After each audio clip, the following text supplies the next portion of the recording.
What's up, everybody? See, we already got 3 people hanging out. I saw Kelsey join on my phone. How you doing? How you been? Hopefully trying to finish it this time around. Part 7. It's been 7 attempts.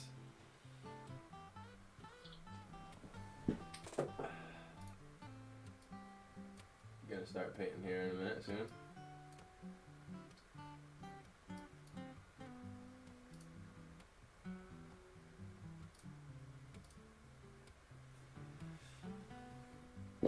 If you're here, say what's up in chat.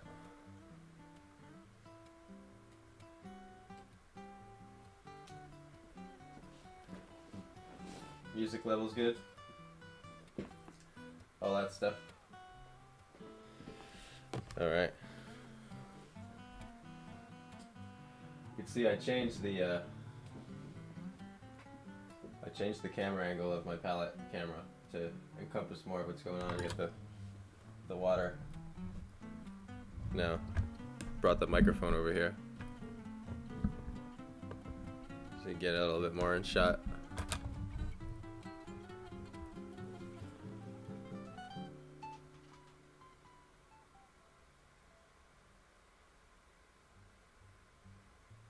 Hey, what's up, Megan? Welcome to the live stream here. So I've had a lot of time to think about what I want to do. Walking by it day after day, and I think I've decided to do the hollowed out log. I think that was Kelsey's idea last time, but I really like the hollowed out log. Probably gonna put that right around here, and gonna add more of those bushes, and then finish up the details. Then it'll be oh, and then we have to varnish it. Then it'll be done. So, let's see. You can see it, this lamp. Okay, that doesn't affect the lighting too much.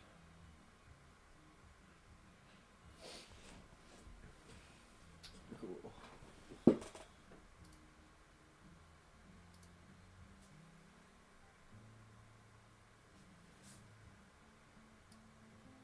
You guys let me know if the music is too loud or too quiet. I know I ask this literally every stream, but just helps.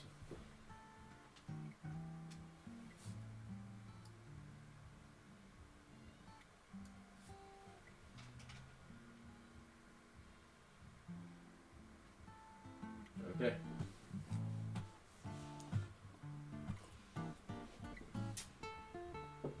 I think I'm going to put in a couple more bushes before I do the log.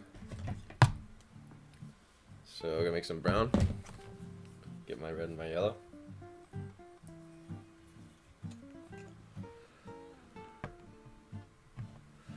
I still haven't cleaned my palette.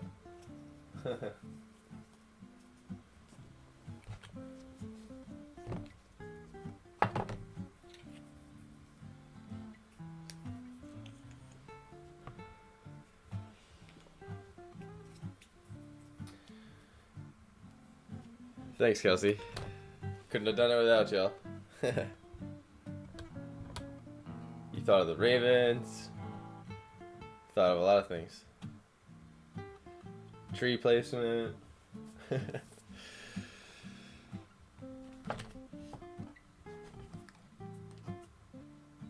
Yeah, we need black.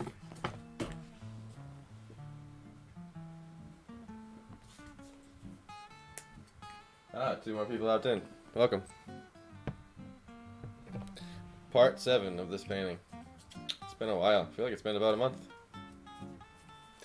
In the midst, though, of finishing this painting, I've been figuring out streaming, and each day it gets a bit easier. Learned a lot. Fancied up my layout, as you guys can see. Fancy borders around my camera angles. Fancy social media on the side. And you'll see probably when I have to take a bathroom break later or something that I've changed the way things transition too, which is pretty cool. So slowly increasing the fancy level. A fifth viewer. What's going on? Welcome, welcome. Streamlabs doesn't tell me who you are. Let me see if I can get my phone somewhat local here, and then it tells me who's joining. I don't know, I like to know y'all by name. Streamlabs doesn't tell me who you are. Nope. My phone volume was all the way up there. I think it tells me anyway. I don't know. Anyway, whatever. So I got my brown. I'm actually going to use this brush to just mix. You get super awesome paintbrush water sound effects now. Because the mic's so close to the bucket. that might be obnoxious. So brown, and then a little bit of purple. Oh man, it's got stuck. Just kind of over here.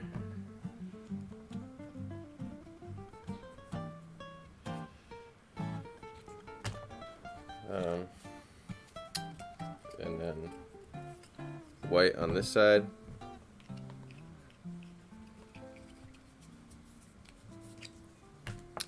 And black on the other side.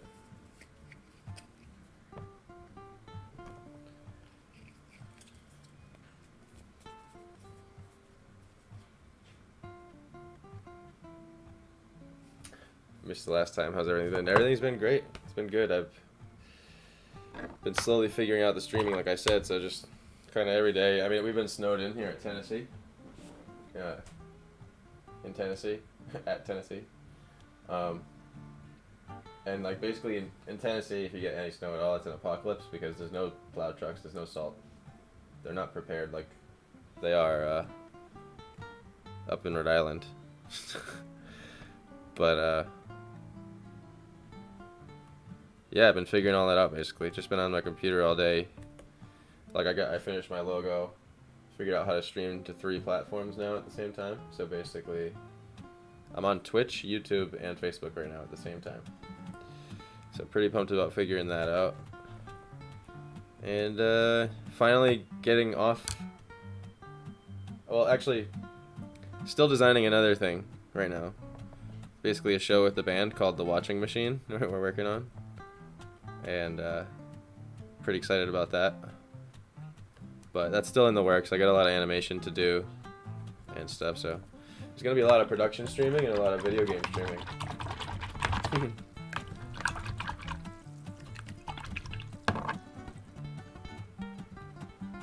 2 feet, man. Yeah, we only have like 5 inches right now. But it's freezing into like death on the highways and stuff. So I'm just going to draw in all the stems and trunks of the bristleberry bushes.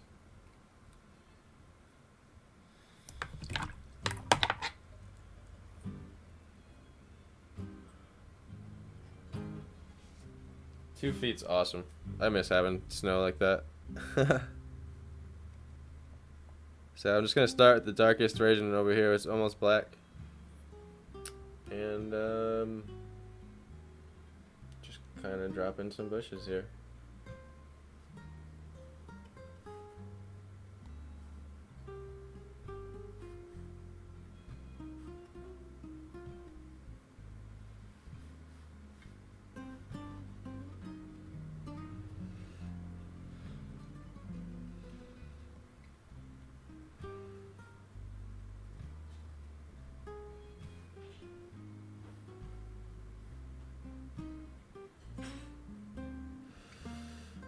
Gotta make these bigger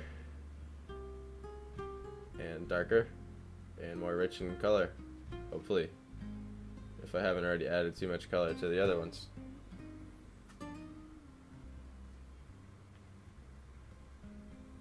Still learning.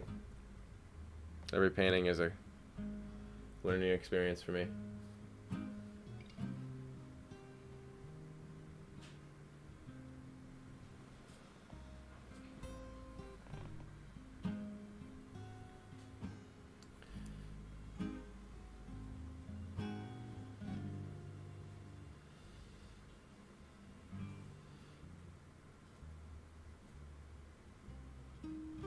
I always find one of the scariest parts of the foreground having to draw over everything that you've worked on.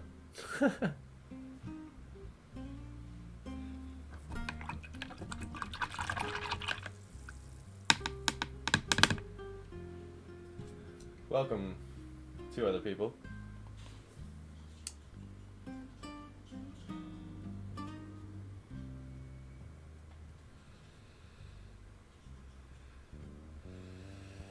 Snowed in here over in Tennessee. Just painting away. Wish you guys could see the view out my window right now. It's nice. It's snowing. It's picture perfect. Have the roots kind of come out of the ground a little bit on the bottom. This brush is a bit, I'm gonna take out my wire brush here and kind of just brush out this brush a little bit. It's shaking my camera pretty bad, but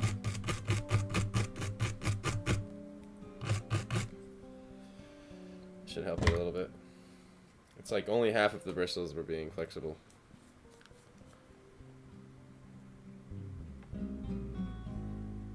Okay.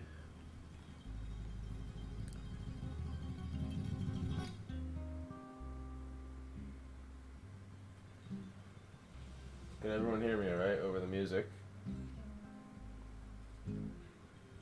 Oh, Stephanie, there she is. Yes, I did. I decided I'm going with the big hollowed out log. And lots more glowing bristleberry bushes. It's the verdict. Had a lot of time to think about it, walk by it. So, that's what we're going for here. No telling what the log will look like, or, what things may be growing inside the log or on the log. Thought about maybe putting a raven, a bigger raven, closer up on the log maybe. But, was it Kelsey you thought of the log? Wasn't it? It was. That stuck with me. I've been picturing that since that was mentioned.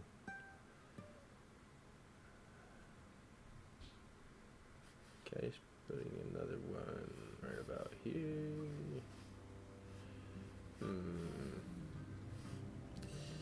It's getting busy. Let's see.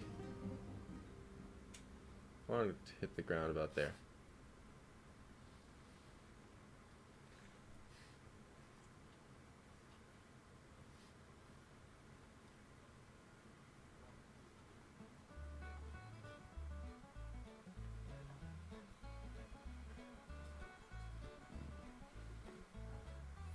Very dark painting, huh?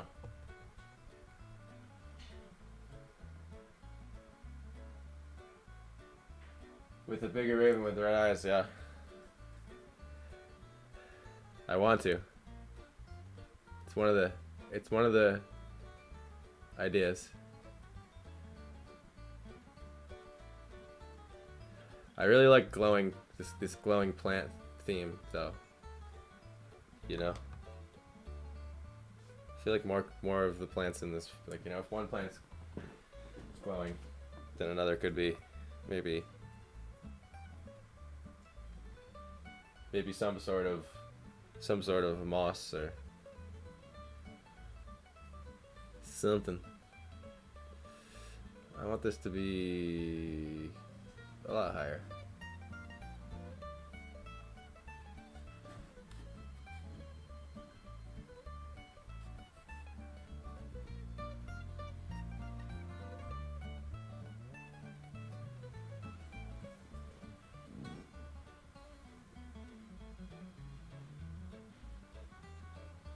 Hey, what's up, Clint?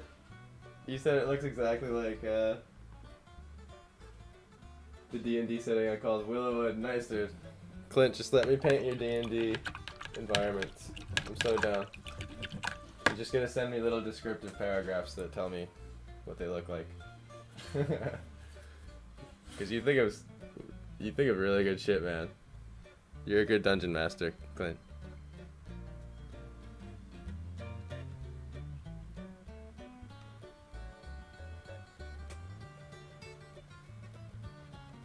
Oh, Chris, what's up, dude? I just noticed you hopped in, man. That's awesome. So Chris is on YouTube right now. But what you might not see, Chris, is I'm streaming to 3 platforms at the same time right now, so on my screen it's combining people from Facebook and YouTube into the same chat. So that's awesome. What's up, dude? You signed in for the first time in years. I'm glad that this popped up, though. Now you know. Yeah. Been doing this, man. It's been like the new thing. Being stuck in a house all day, you know?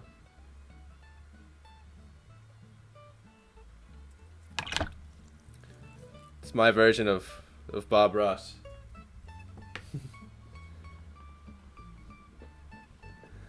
Yeah, man. That'd be fun. Clint will just be the crazy environment generator.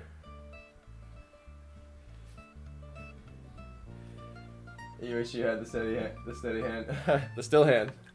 The comments are far away, I can just barely read them. Yes. Dude, some days I wake up and I go to paint and my hands are like shaky as fuck for some reason.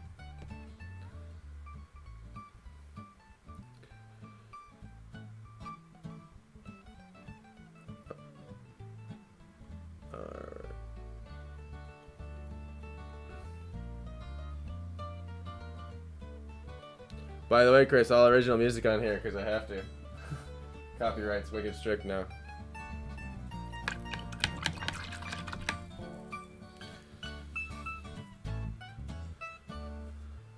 Like, I wouldn't even be able to put favorite days, even if you let me. It sucks. But I gotta play by the rules. Dude, totally. Just DM me some. You already have. I remember one. You described one of the scenes to me. I could just scroll up.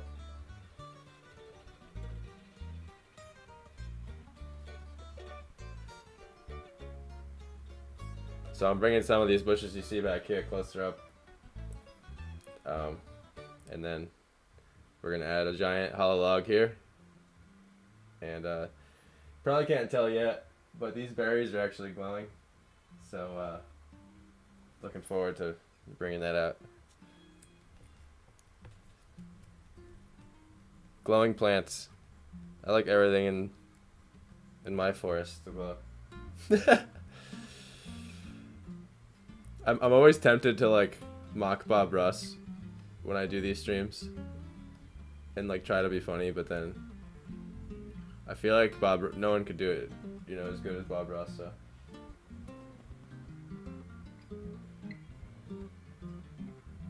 good volume and everything. Chris, how's it sound on your end?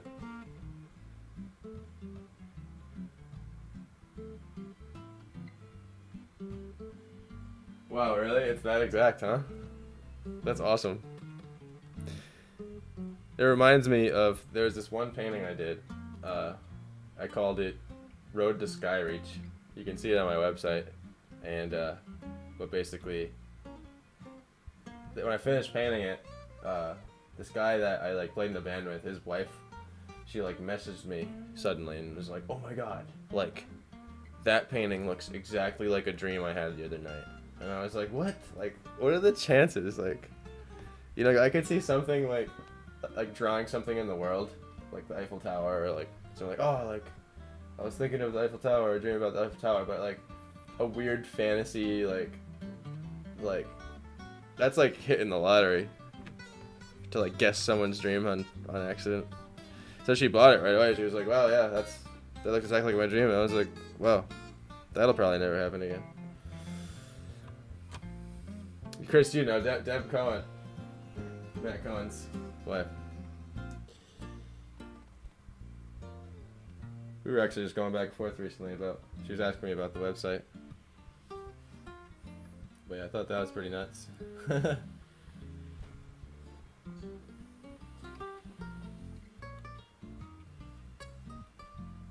It's like, well, you know what? Like, Clint, this painting is called Willowwood. like that's it. Like, you guys have decided half the details on this painting, and like, Clint just named it. Like, it's just so fitting. Willowwood. Yep. Decided right there. You forever have named this painting, Clint.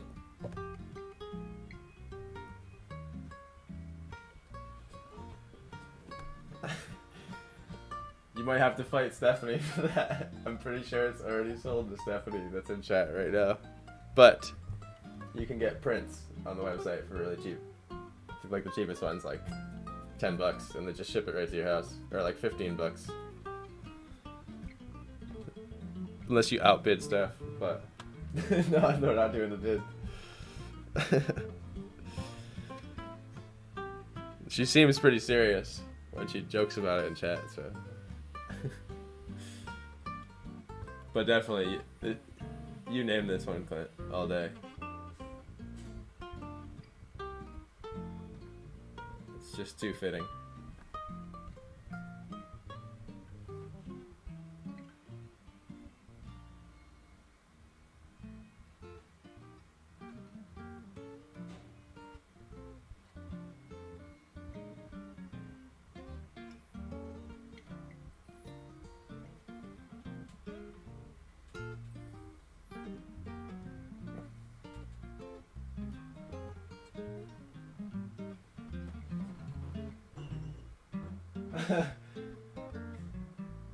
Yeah, see, she says, wait, I'm buying it. Add an invisible bike jump, yes. Well, I'll pay you now. No, I can't take it till it's done. I have to draw the line until it's done. No joke. Well, there you have it, guys. It's already sold then.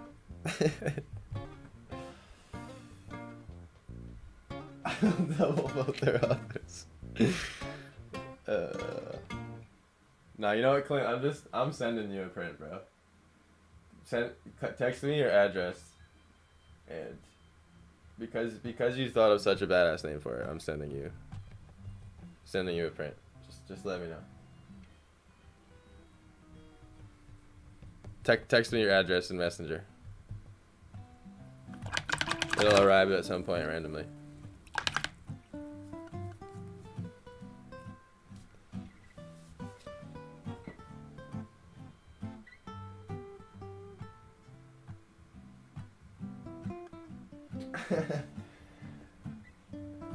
Oh, Clint, no, just go, if you want to do it, just go right on planetjokum.com, and you can just order it right from there. Just click on the one you want, and, well, it's not up yet. When I finish the painting, I'm going to have to photograph it, and, like, get it up on the site, but that won't take long. That only takes an hour. So I'll let you know.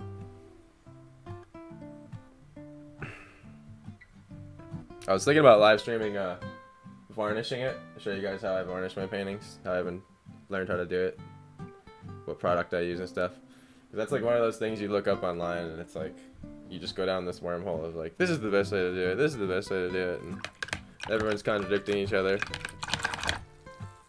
You need different varnishes for different kind of paints and blah blah blah. Okay, I don't want to overdo the bushes. I think one's going right over here somewhere.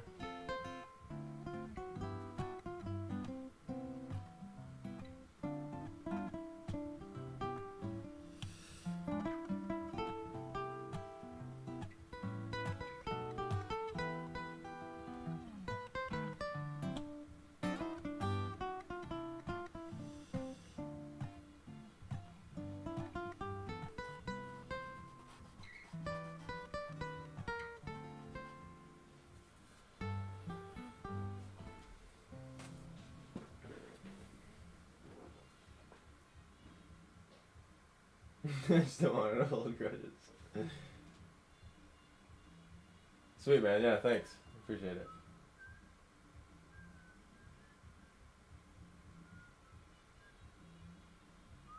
I came on YouTube for the electric moped conversation.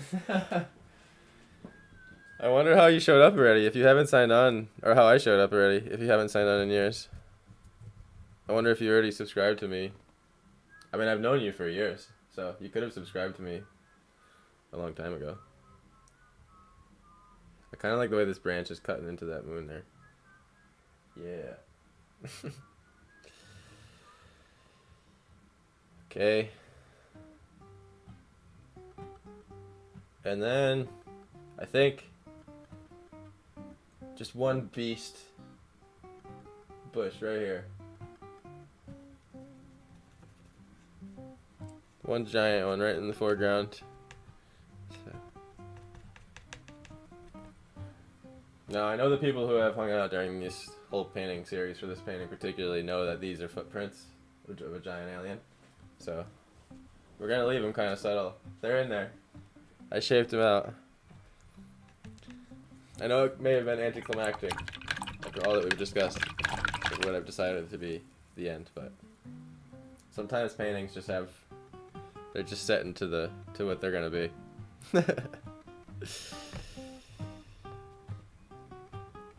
Which reminds me, the next painting is gonna be actually kind of interesting.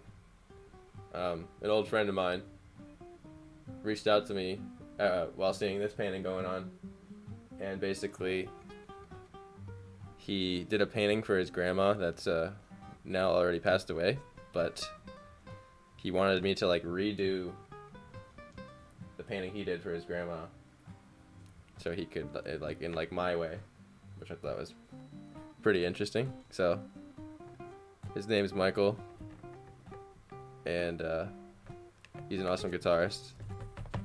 But yeah, I'm pretty intrigued about that. It's like a landscape looking over a lake. I thought it would be cool to figure out a way to bring it up on screen so you guys can see what I'm like referencing to when I start it. But yeah, that's the next one coming up already. I realize I'm wearing my good sweatshirt here. I gotta change that real quick.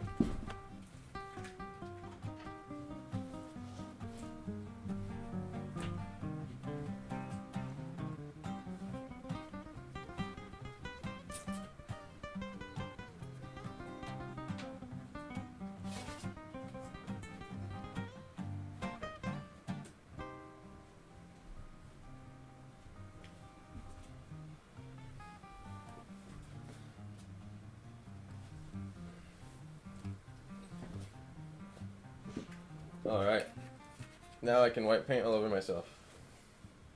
The clothes I wear are the rags that I use to clean my brushes, just so you know. It's the master technique. Okay, where was I? Where the hell's my brush?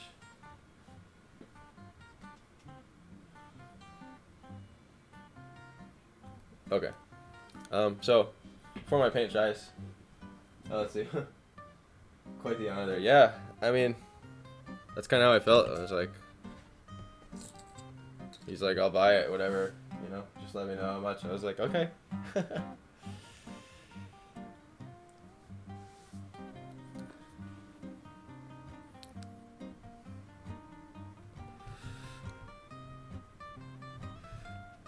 I promise, my original paintings aren't that expensive, but I gotta make something off of them for all the time I put it. But that's why I set up that whole print website too, because I know not everyone's gonna want to buy the original. So I'm just going up to a lighter shade of brown here, and just gonna probably do 3 tones. Probably, actually, I did that for the background bushes, so I'm gonna do more in these because they're closer, and the closer things get, the more detail you see. Always.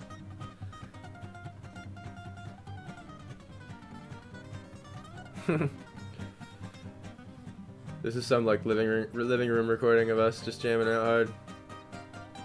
I had to go and scavenge as much music as I could when I found out I couldn't use anything but original. But in a way, I'm glad that they're forcing me.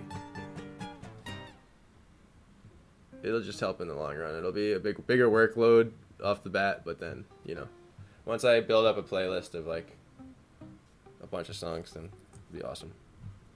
Oh, just dropped my brush in all the paint.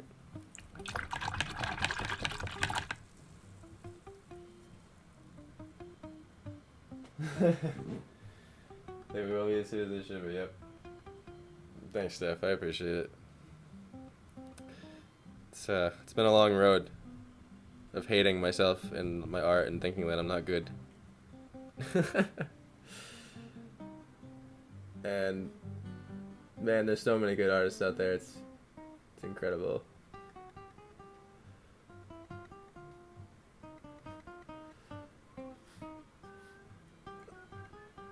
So you guys will actually hear this song again at some point. That's a song that's on my album, but this is like a earlier Polar recording that we did acoustically. But you'll know, it's pretty obvious. It's like super polished, mastered sounding when it comes on. So, okay.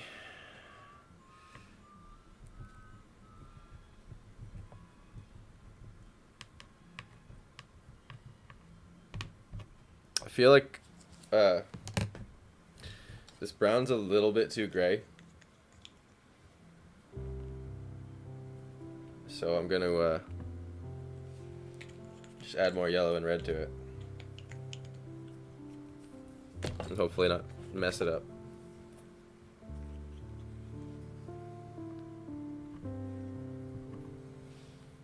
There's probably a couple ways to make brown, but I've been making it with red, yellow, and black.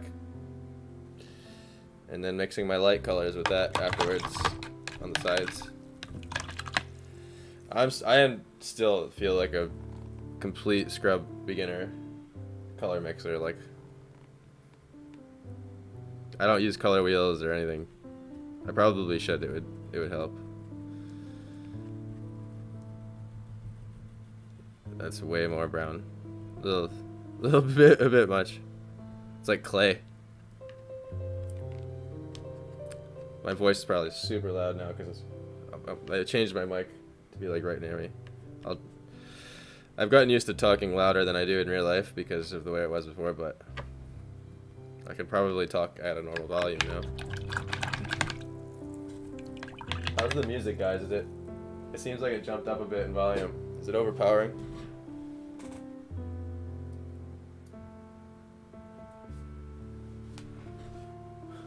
Welcome, sixth person. Doesn't tell me who you are, but hey, little friend, what's going on?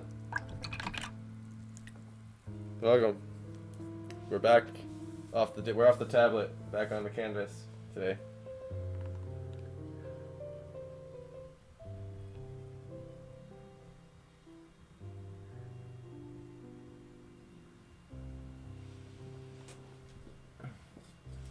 By the way, guys, little friend is can't see her in chat right now because she's on Twitch and y'all are on Facebook and YouTube, but she's a gamer on Twitch and might as well go give her a follow.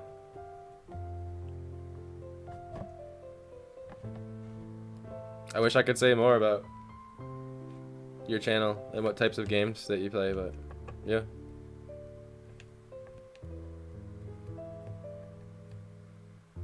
Also, Chris is a musician in chat right now. Christopher Keating, go look up his stuff. Go follow him. Stephanie Laterno makes jewelry. She sent me an awesome bracelet with my favorite colors and stones. Lots of creative people. Kelsey, if she's still here, she paints. I don't know if she has an art page. So I'm just getting some more of this brown. I'm trying not to keep it so dark as we get closer to the foreground here.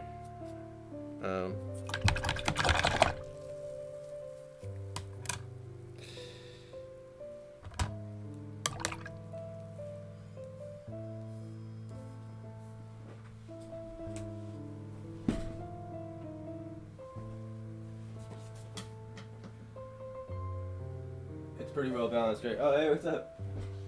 What is going on, Kirsten? Welcome.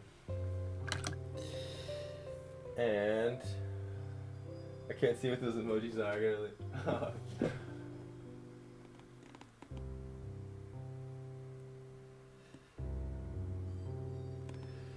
I've switched brushes to the teensy one. We're calling it the teensy brush.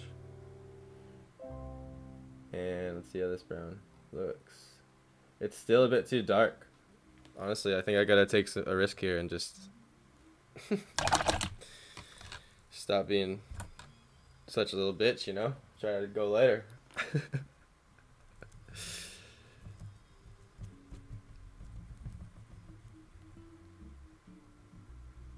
Let's try that. A little bit of purple. Because it's purple. That's why.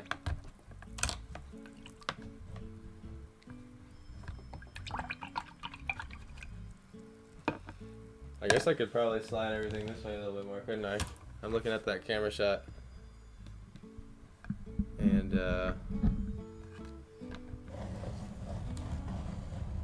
whatever, I'll keep it the same. It was working. I guess I want the water to be in the shot more. It's because the mic is going to fall off the table if it goes any farther. Alright. I'm not messing with it right now. We're keeping it. Next stream, we'll have the most perfect camera angle on my palette ever.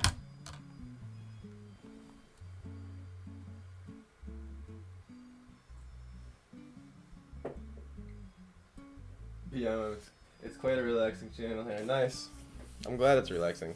I kind of want that to be the vibes of this one. Sweet, man. I appreciate you keeping it up, man. I'm going to be streaming some Deep Rock Galactic later with my buddy Sean, but then after that we need to shred some arena. Now that you're out of gear purgatory. The 1600 gear purgatory. Totally get it, bro. I know for some in the chat that's alien language, but we're talking about World of Warcraft. Clinton chat is also a World of Warcraft pal. We play almost every night. PvP, for those of you. We got a guild. Come join. Clint is a holy paladin.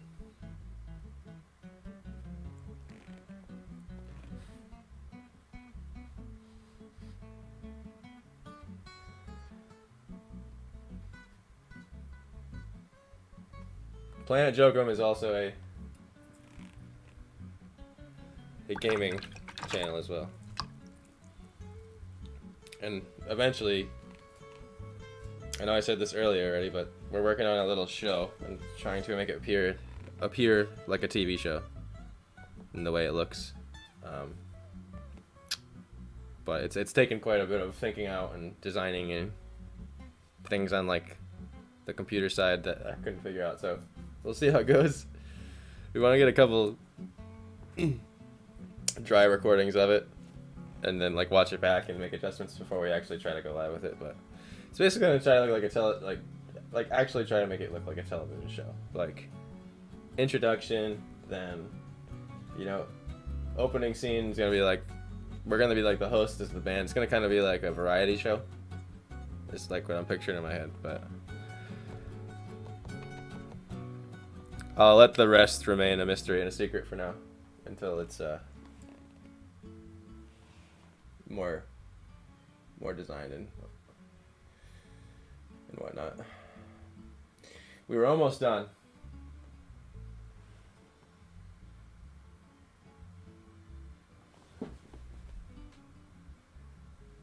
I want a t-shirt with the logo and maybe a satellite on the back. I like that idea. I'm not quite at the merchandise point yet, because you have to invest in stock unless there's some kind of website that does t-shirts on demand. But eventually, I like the idea of getting to that point, for sure. I have to go back to the other brush. I don't even know why I stopped using it. Alright. I've found the proper color of brown now.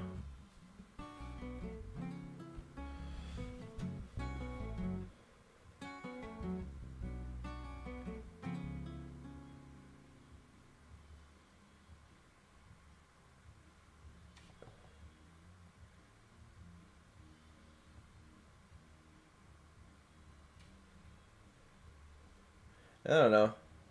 Like, I don't know where I'm really, like, going with all this, but, like, all I can tell you is that my entire life I've just made content, random content. I always just made videos and whatever I got my hands on. So, like, this is just a culmination of trying to get it all in one place. And just, like, keep it all in one place under one brand. And, I don't know, if something kicks off, becomes popular, great. If not, it's at least a vault of all the things that I do. And the live streaming thing adds an interesting aspect. But yeah, I don't know. I don't really have a business plan. I guess the closest thing I have to a business plan is selling my art on like my website that I have right now.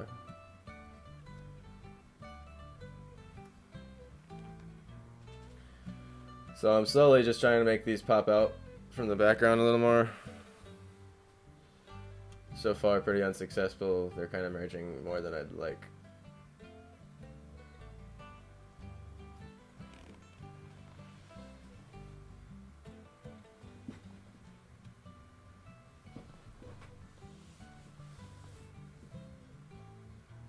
Oh, we already have the theme song written. We finished it the other day. That's funny you say that. Yeah, I already have the theme song. Got it all planned out. It's like 22 seconds long, and I'm gonna make an animation for it and everything. So that's like the workload I have before I can like go live with it. But it's funny. It's very the show is called The Watching Machine, so it's like we made it very mechanical. I don't know if y'all ever watched like the show How It's Made. I used to love that show, but it's like one of those kind of intro, very very video gamey almost, which I like. Might as well be video game sounding music.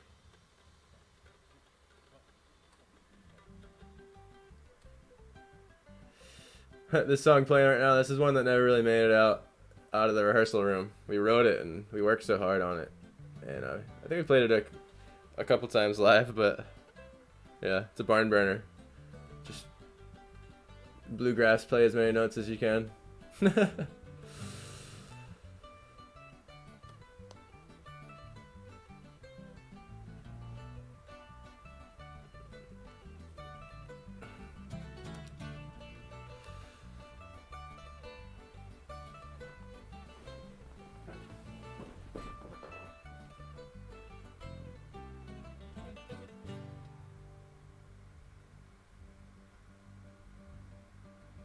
Yep, it is getting harder to see the footprints, but we're gonna bring them out a little more at the end, the final touches, and basically that was a decision I had to make when I decided that I wanted to add bristleberry bushes in a log. Was that the footprints are gonna become the mysterious secret of the painting.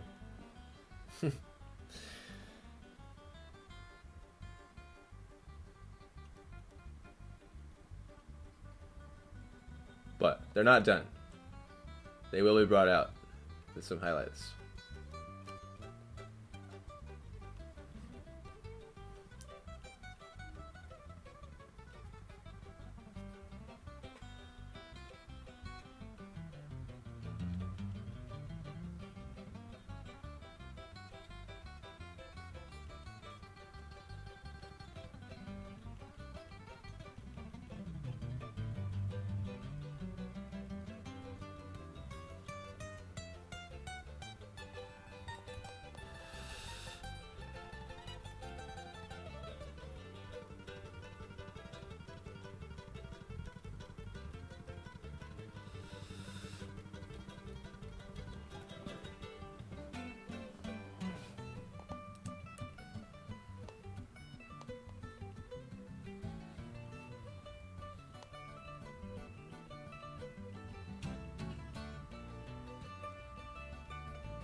caught us laughing.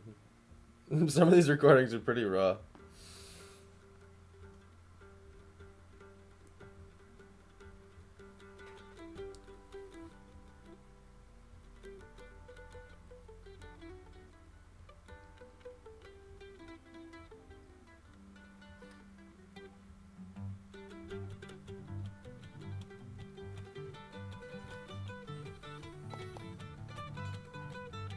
Now, some of you here in chat may think that Coming Around the Mountain is a cheesy song. But, let me tell you, down south, if you rip into that song, people will start square dancing.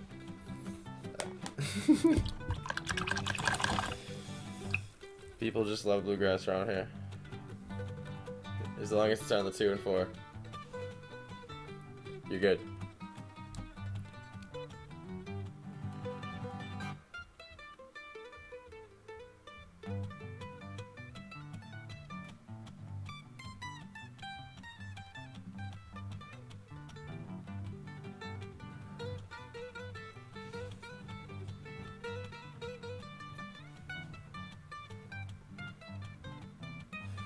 Thanks, Clint.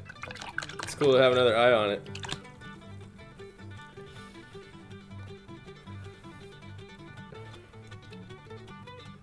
Yeah, I got a lot of work to do on the light as far as like bringing it into the foreground. That's pretty much it. Not much is going to be touched in the mid. I might have to make some dirt color again to kind of seam the roots into the ground.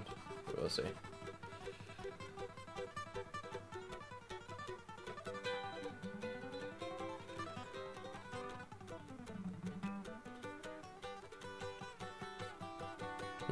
Getting there.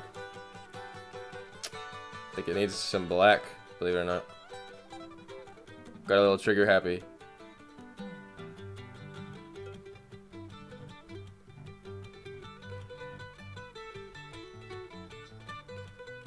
Some of these branches just became like pure highlight color.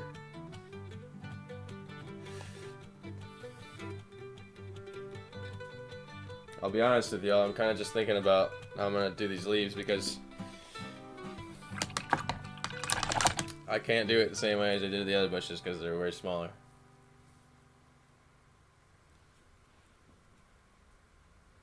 Ain't gonna be no Bob Ross magic on these leaves. Trying to see, they came out somewhat like little round kind of leaves, like rhododendron plants. That's what they're called, right? Rhododendrons? Those ones that almost look fake. They're like plastic looking. So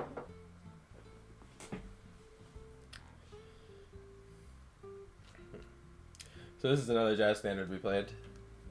One of the things that we were looking up in copyright is apparently any standard written before 1925, if you cover it and make your own recording of it, it's not considered like copyright infringement.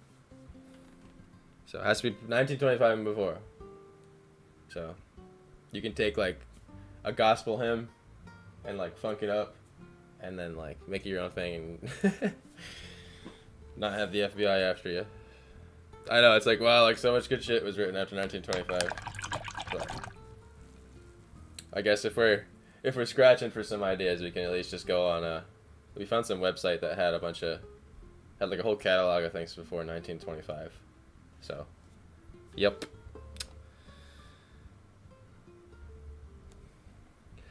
See, the problem is when I started streaming to multiple platforms, it became a little trickier. You go to one, it's easier to, avoid that.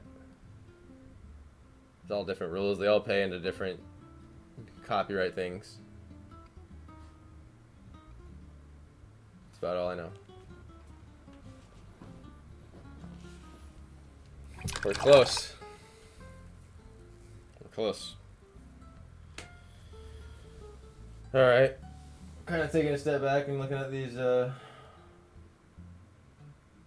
bare bushes here. Let's see. Man, I tell you, live stream painting There's like these little things that you don't think through, and one of them is the angle you have to sit in your chair because of the camera that's in my face. I tell you, I gotta stand up now and again. Gets a little kink going in your back. Alright. I told myself that last time too. I was like, man, next time I stream for over 2 hours, I gotta like take a couple more intermissions. So that'll probably be happening soon, I believe. But I will be back.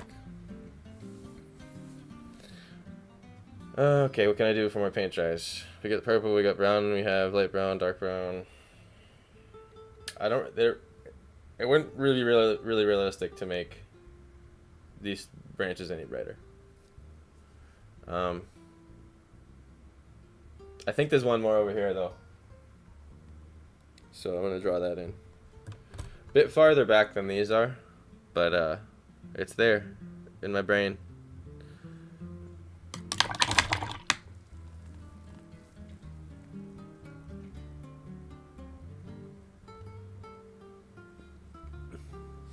Somewhere around here. Just kind of off to the side, like almost coming like off shot, really.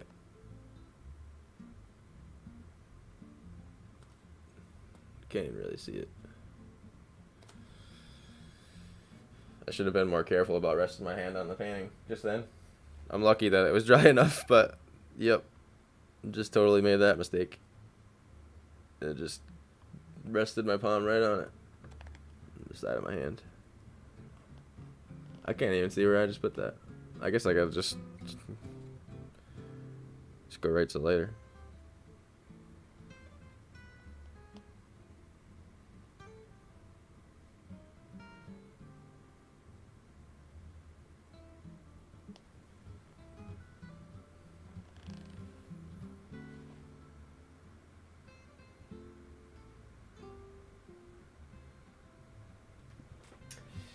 Yeah, basically, I've been struggling with the lighting situation in here, and like, that's what it should look like, right there. But I can't figure out how to like sit near it without causing that shadow. See that? And like, when I get the light any closer to get rid of that shadow, then this like horrible glare happens on the painting on one side, and you can't see it. So, I guess I'll just lean back every now and again. That's what I'll do. There we go. You can see its details come out a bit more there. Okay. Moving on.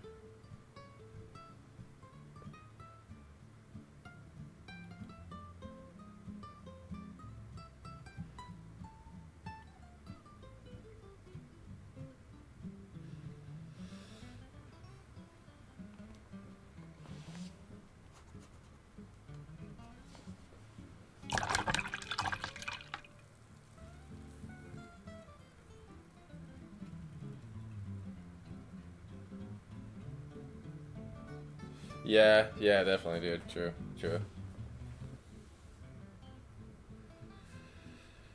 It's honestly like, yeah, it doesn't normally work out that way, but like doing the light color than the black is like working out good.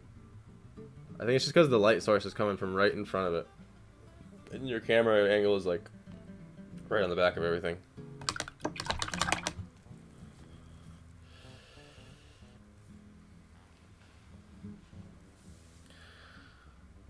Okay.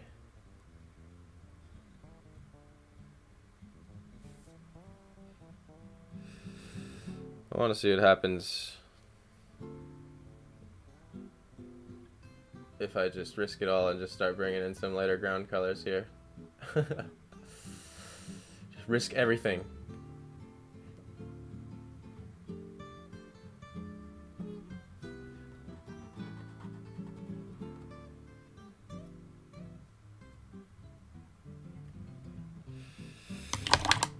Brush, need more water.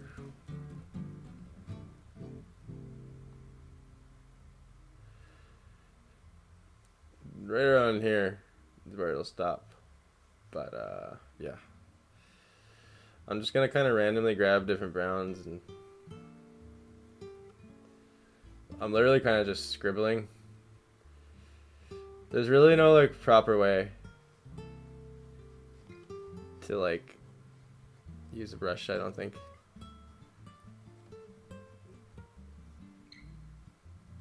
It's like you can get 900 different effects with the same brush because of just the way bristles are.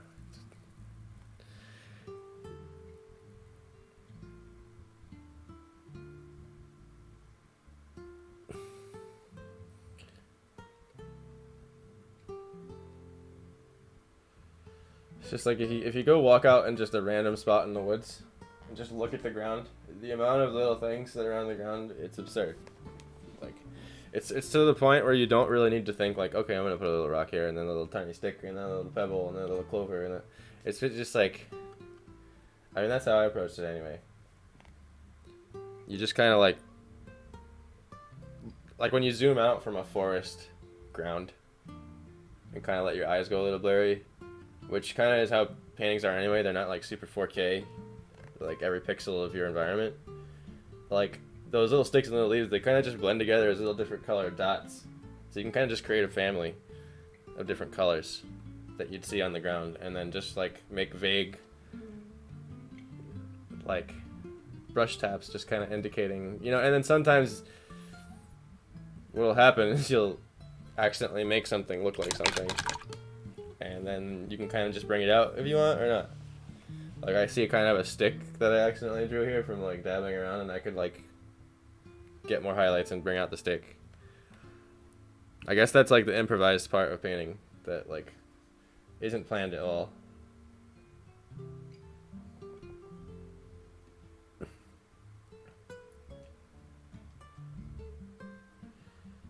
So you can create these little situations that they kind of actually like play out if you follow them.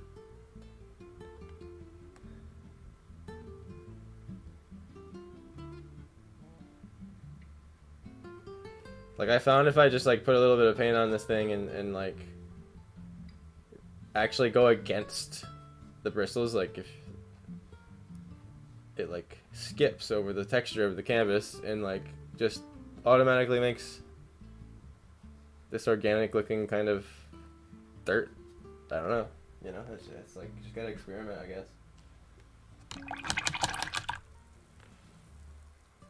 guess. Yes. That would be what Bob Ross called happy little accidents, no doubt.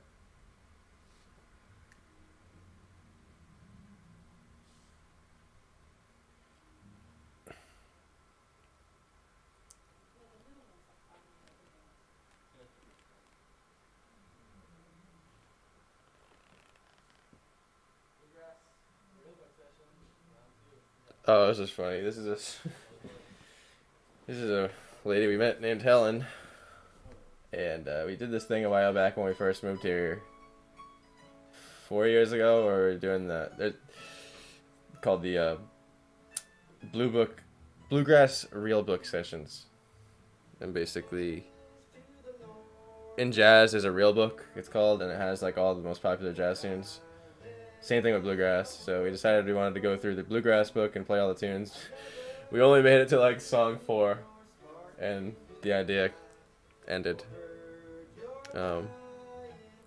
And all I can say is the reason why is because bluegrass sounds a lot of the same.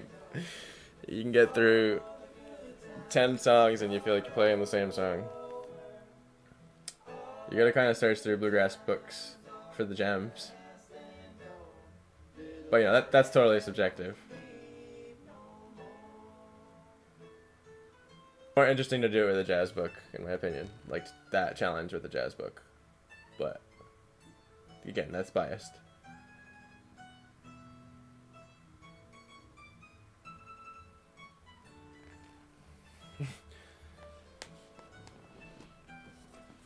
We're all just happy little accidents. Oh, in one way or another.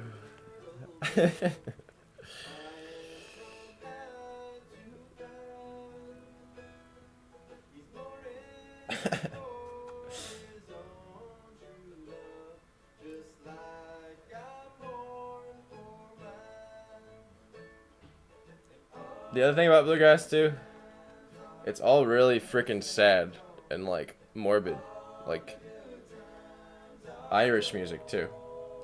It's all like like murdering your sister and throwing her in the river and hiding hiding her from the sheriff and chugging moonshine afterwards. It's like, I'm really not even exaggerating. It gets that brutal. There's a song we play called Banks of the Ohio. I think it's literally about like murdering your wife and throwing her in a river. And there was this one Irish thing we did, and there was a song called Marrow Bones. And it was about like lighting your sister's hair on fire and then like dancing around. It was some crazy shit, dude. Like, and I remember we had to play it in front of this like super church going like senior crowd, and like I couldn't keep a straight face on some of the lyrics, like just watching their reactions. But man, there was a few like, what the hell are you listening to faces. It's pretty funny. I remember like struggling to get through the embarrassing feeling of that.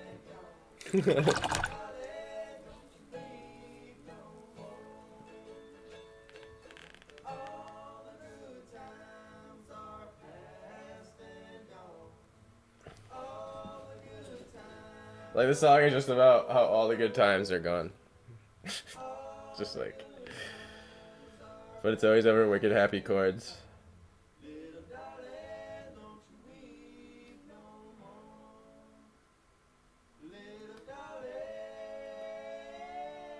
Oh wow, we went for it at the end there.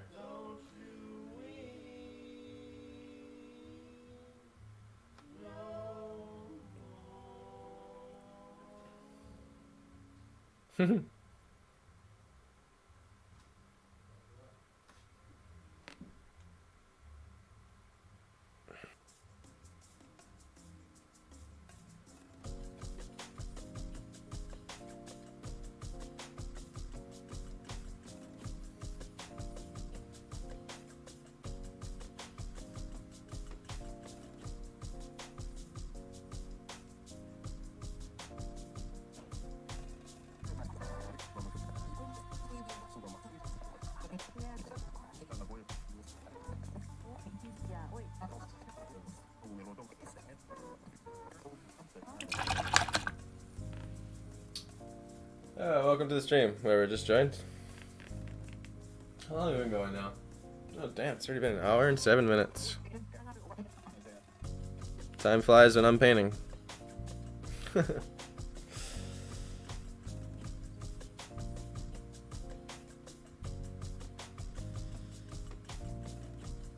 Sometimes I feel like I could spend forever on the foreground.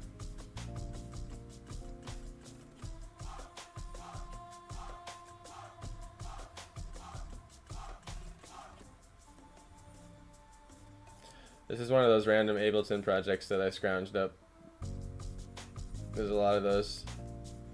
Just be like making beats. And so you just have all these songs sitting around on your computer that are like listenable, I guess. You know, like, I mean, it's either that or you guys listen to me breathe silently while we paint.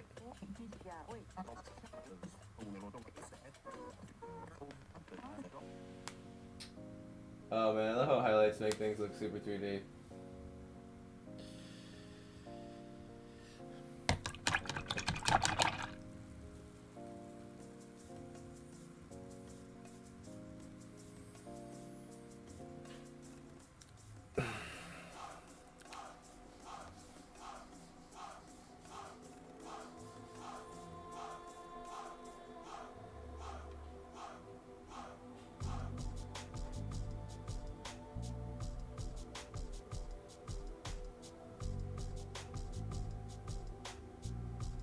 Oops.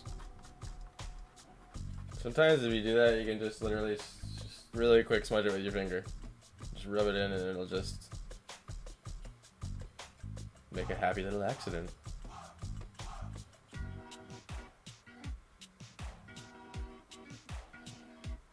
like I just did there. Just rub it in.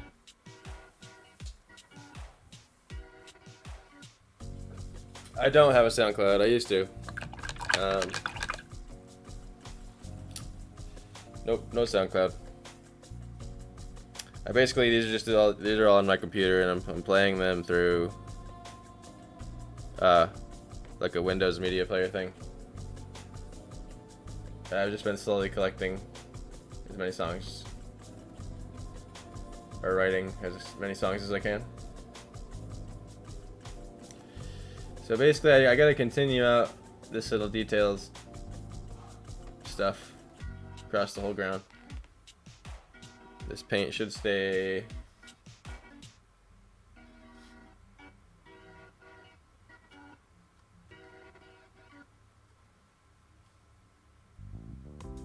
wet.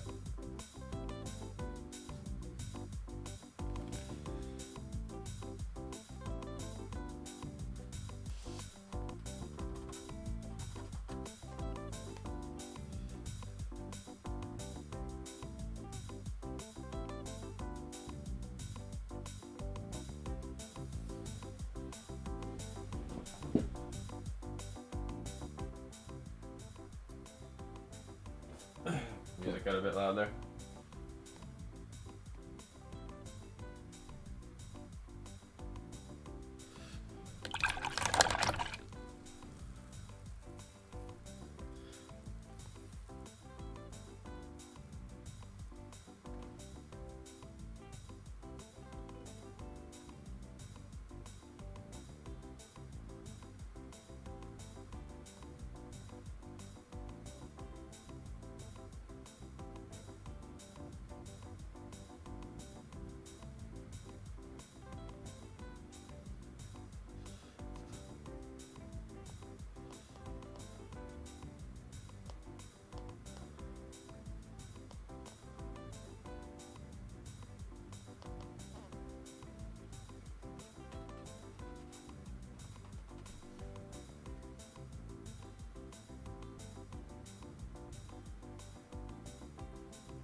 Now I'm just adding random polka dot things, you know.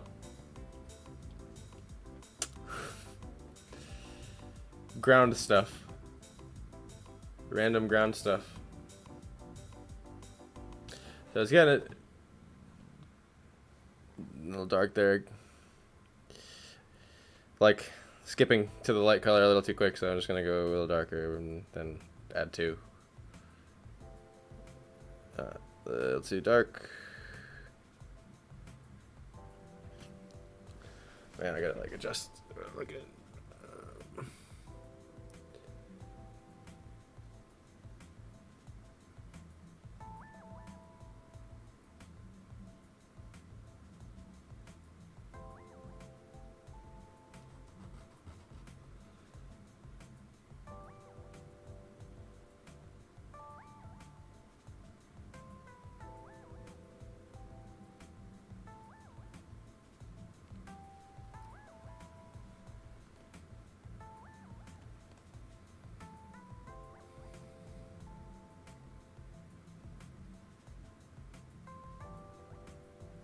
Alright, now I can get back to that lighter color I was on a second ago. And just continue what I was doing.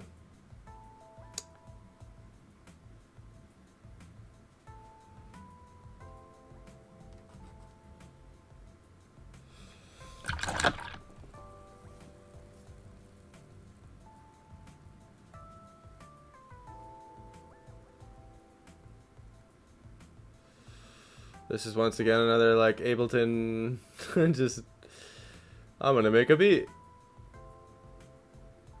I think John made this one. He's the mandolin player, guitar player / lead singer of the band. that the album is of in here. I think it's still on iTunes. Or it's on everything.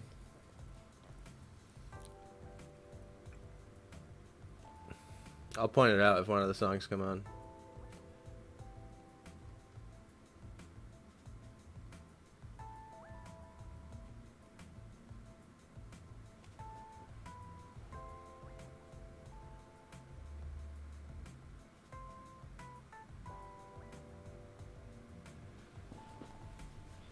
Taking a step back, getting that shadow off of it. Oh, welcome. I got 7 people hanging out. This is awesome. For those of you who have recently joined, this is part 7 of a painting we've been working on for a long time now. I started it in the middle of streaming, or learning how to stream, but yeah. I know this shoves it out, Facebook Gaming shoves it out into the gaming playlist.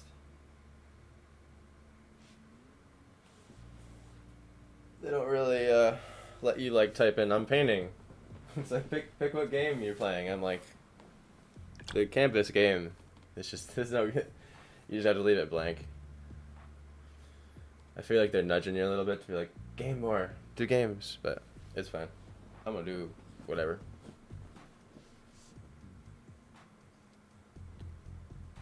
Okay, so working my way over to the right here. Oh, way too much paint on that brush. It's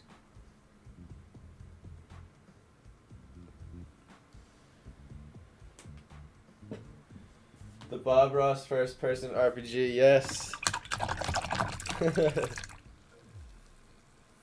Definitely.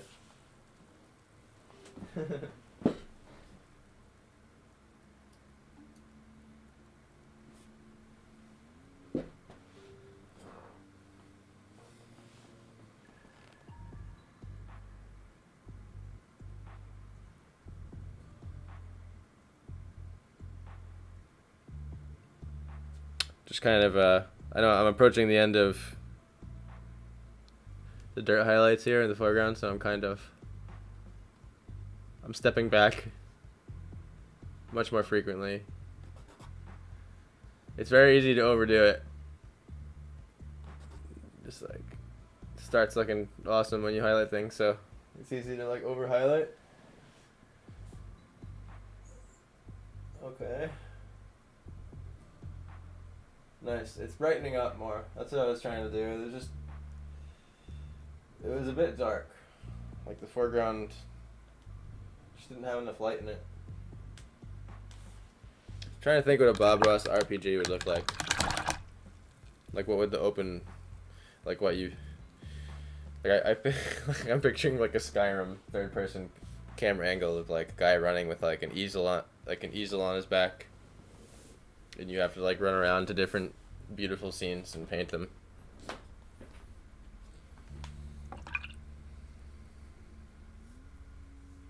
And then you have to travel to different towns and get side quests of art commissions.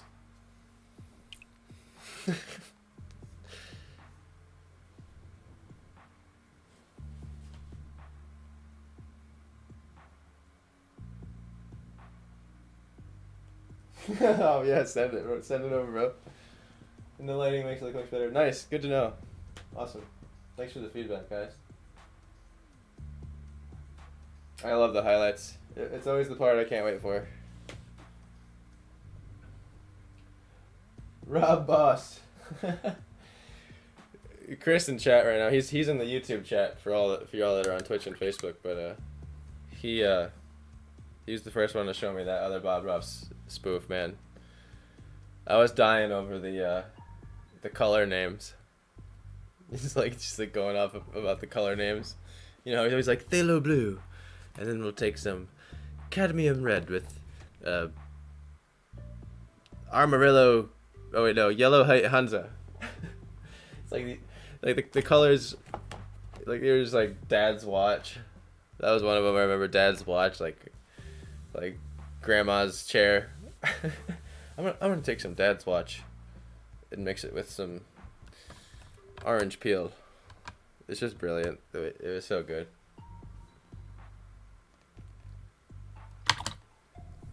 Just gotta see it.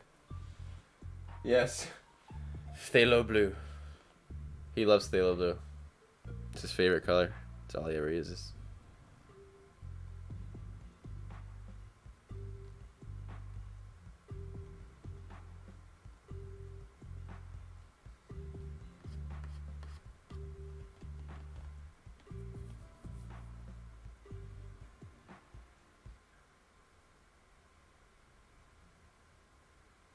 Crayola the unreleased 12/20. Yeah, exactly. It's perfect.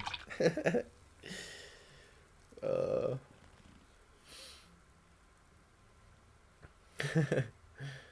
Mac and cheese. I'm pretty sure mac and cheese was a Crayola crayon color. I'm almost positive. Can anyone back me up on that? That mac and cheese was an actual Crayola color.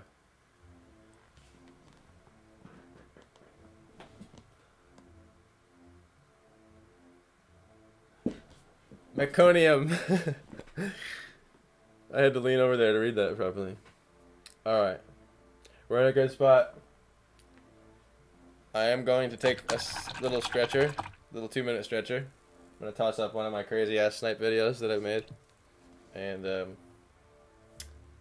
just because my back, I'm feeling that little twink in my back that I gotta like just get out and stand up for a second because of the way I have to lean with the camera. But I'll be back in a minute.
Hey, hey, alright, we're back.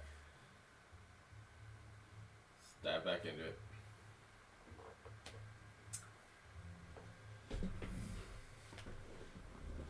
Plan on changing those intermission videos around, but keeping them the same for like a couple streams or so. I have a lot of content to show you guys that I feel like some of you've seen, but not all of you've seen it. And stuff that I know none of you have seen. Got a new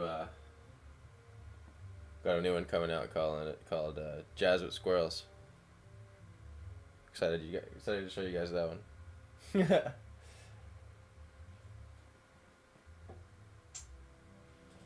Alright.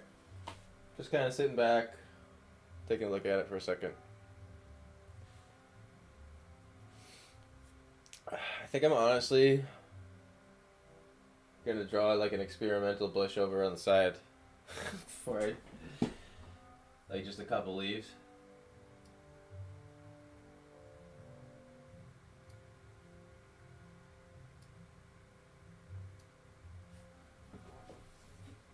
Let's see.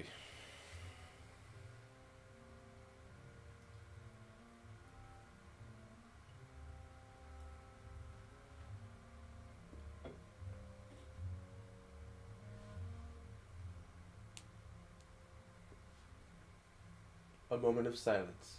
No, I don't know. I'm just thinking. That's why we have music. It's for those moments.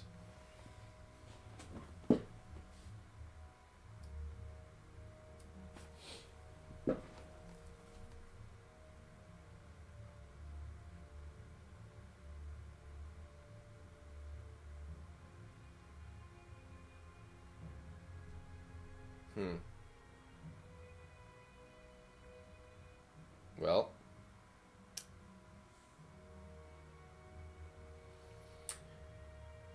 these bushes are going to be a little bit more involved than the ones in the midground.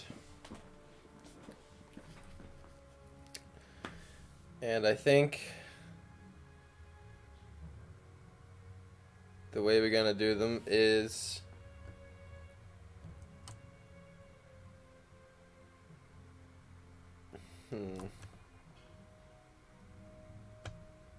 I'm looking at my brushes right now. Just seeing if one kind of has what I'm looking for. Not really. The one I have is a bit too messed up. Oh wait, no, here we go. I forgot. I think it's gonna be this one. Finger for size reference. Pretty small.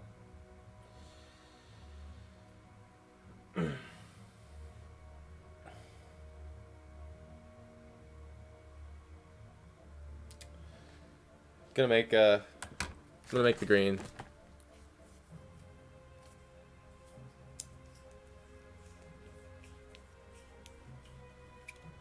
I'm actually gonna just turn my palette around here.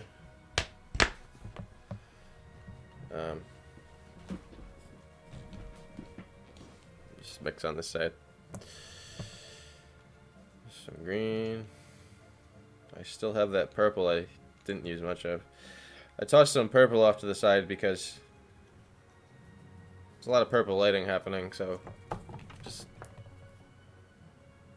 light affects everything in your painting. So I'm just trying to have that on the side, because you mix it with a lot of different colors, even if it's subtle. Like a lot of this brown, like this rock here, is it's like purple gray. Doesn't always work. Like sometimes I put too much of the color in it, and then it's like everything's too purple or whatever the color is.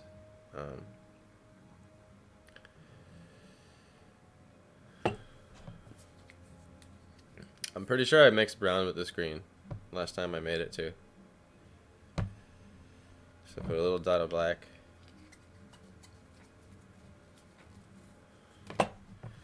I'm feeling like I have to put some sort of difference in the color of these leaves, because I don't want them to blend in too much with the ones behind them.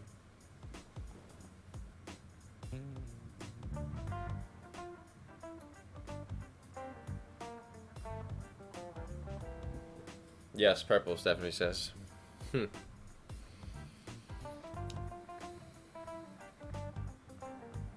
I know it looks blue on the stream. I figured out how to fix that the other day, but my camera keeps resetting its settings. It has to do with the white balance of the camera. It actually looks purple when I get it in the right spot, but I'm gonna take some of this brown and I'm gonna mix it with this black.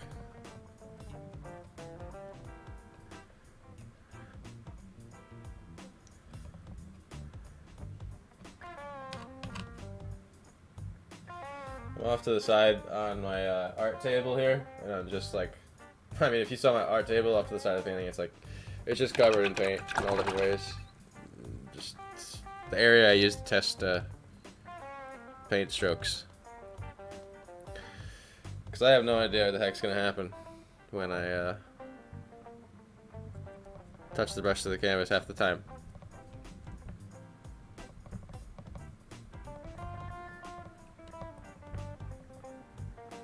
I've liked mixing with my brush more than knives lately. I feel like I have more control over how the colors mix. Like I almost feel like I want to just designate a brush for mixing. It's also because I have a mess of a palette too.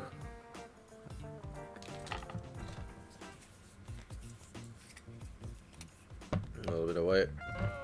When your palette's perfectly smooth, the knife mixing works out like it's supposed to. The soup technique is what ultimately led into it.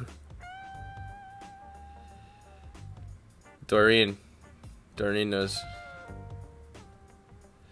Doreen is someone that was in the first 3 to 4 of this streams of this painting, and she was from South Africa. She just popped in out of nowhere, and about halfway through the painting, she got some new job, and now she's gone. Someone else just hopped in. Welcome. How you doing? More brown. I'm purposely making like 7 different greens and whites and blacks and browns in here because I just want all those different colors for the green leaves.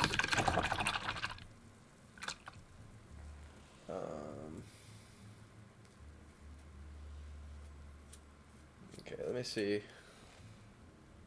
Off to the side.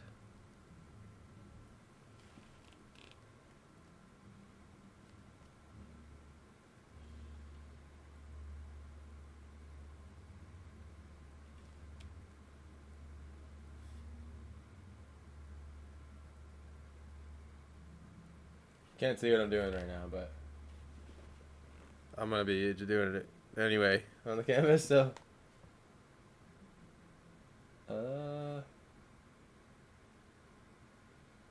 yeah. I think that'll work. I think. Let's try it. Let's just dive in. This brush is brand new, so it's working nice. So this green is still a bit much over here. The green's a bit much. It's a bit much.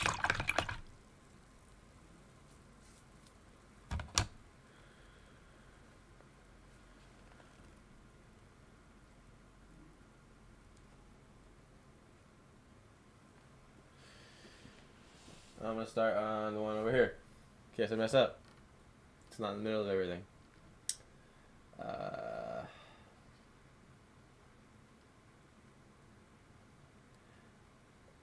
Now, I'm literally just kind of individually drawing the leaves.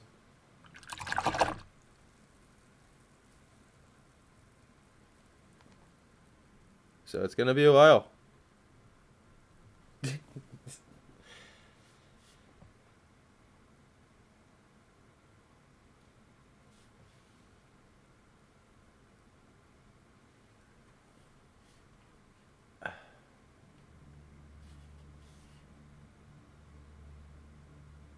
And I'm literally, so like I'm trying to imagine leaves. Like I picked like 4 leaves in my head. I picked like a straight on view of a leaf, then like a 3/4 view of a leaf, then like, you know, another variation. And I'm just kind of like staying true to those variations and mixing them up. So I don't know if it's not really picking it up too well where I'm working on it. Once I highlight them, you'll see, but I'm just like, so like this one's sideways, and then like this leaf is gonna be like head on, and this one's just like a line. And you look at like clumps of leaves on trees, there's some that just look like lines, because you're looking at them right from the side. And one thing that took my trees and leaves from super cheesy to like looking somewhat decent was like trying to make sure the leaves were 3D too, and I always made the mistake of just like drawing all the leaves looking the same on the tree. It's not a mistake, it just makes it look a certain way.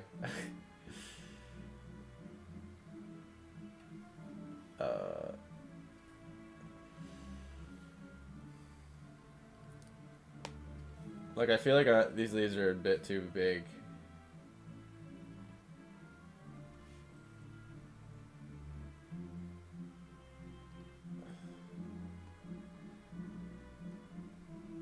But just gotta roll with it. Start making them. I'll start trying to make them smaller now.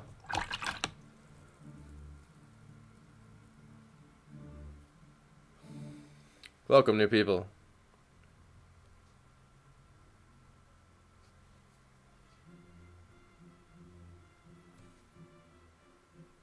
This sounds like some song you'd hear in like Ocarina of Time.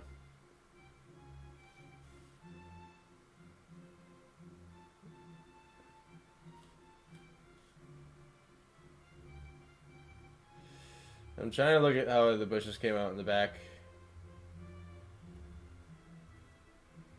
It's like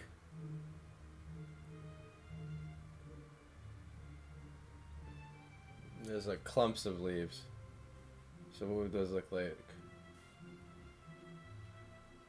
Like more zoomed in.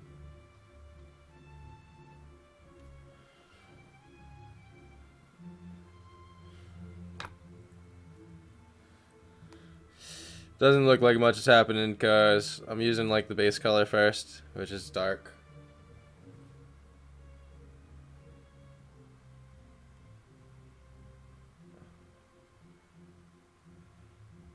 And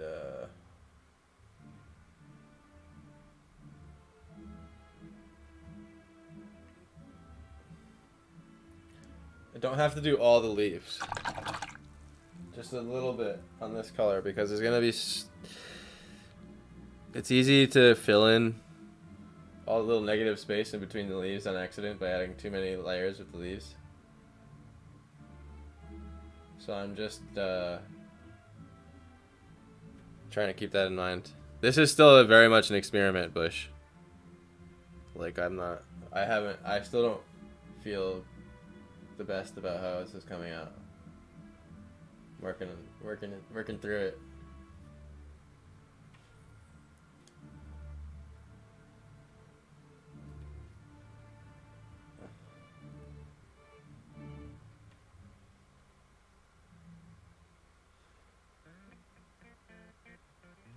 So I'm finding this little brush technique where if I start with flat and then turn it right before I get to the bottom, it like magically makes a leaf. Hey, what's going on? Welcome. I just looked at the chat now. Keep in mind, there's probably like a 5-second, maybe 3 to 10 second latency from when you guys say something to when I'm gonna see it. But it seems to be pretty good. Not that bad.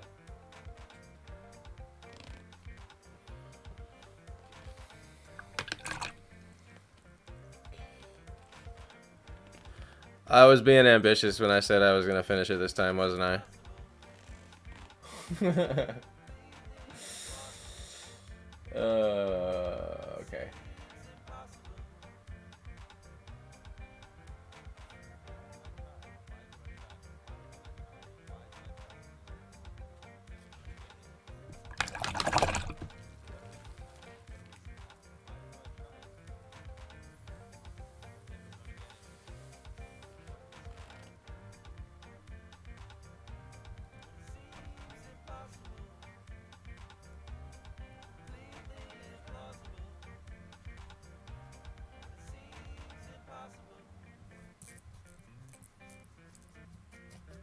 This is a song that John wrote.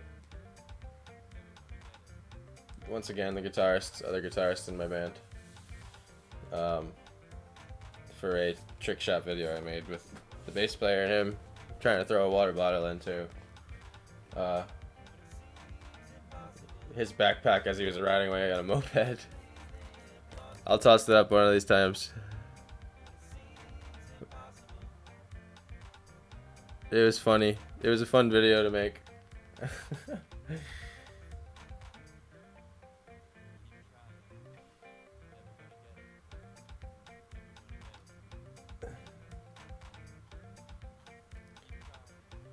So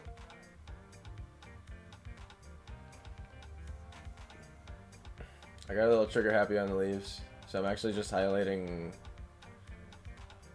each individual leaf.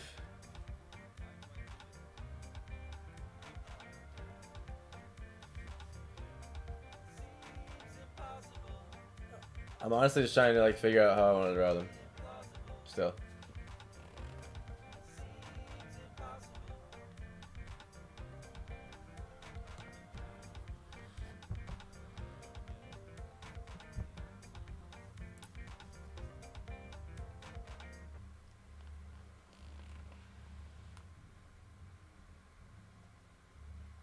Deep breath, keep going. Yes. Good advice.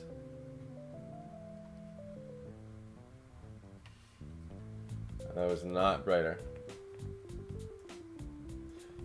Okay, so I don't have enough paint on my brush is the issue.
I want those glowing berries to show through this bush a little bit in the back. That's what I'm trying to capture. I'm trying to capture it without it looking too busy.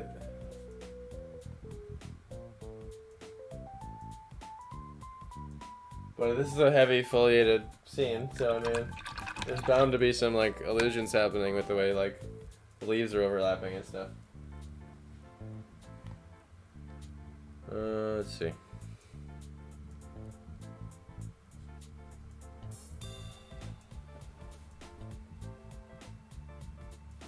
Too much paint.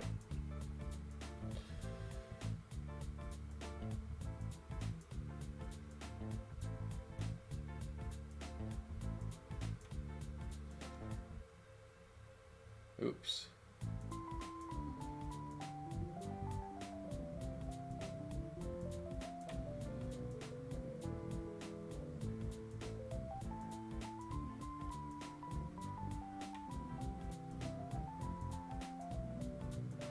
So I'm trying to essentially like double the size of the leaves, I guess, that they are back there. And I think I've about tripled the size. So it's making it look like a different plant, kind of. But I think like once I add the berries, it'll fix it. We'll see.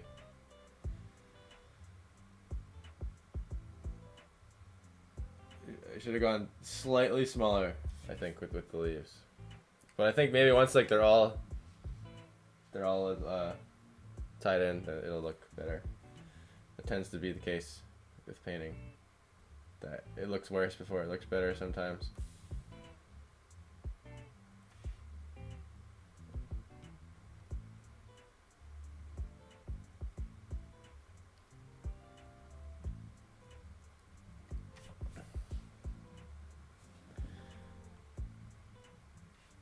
I find myself really having to think about like what things look like.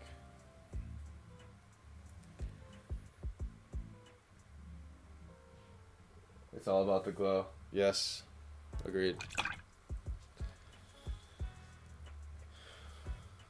I've always loved art and artists that capture light really well in their paintings. It's always really impressive to me. Like video game fan art is some of the craziest high level art I think that is out there. Like unbelievable what some of these people draw. It's like makes me want to put the paintbrush down. It's like whoa.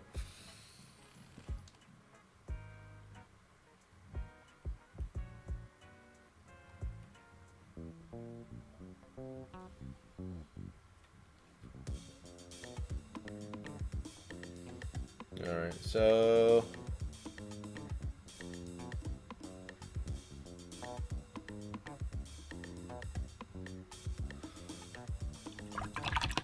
don't worry, Stephanie, it would never happen.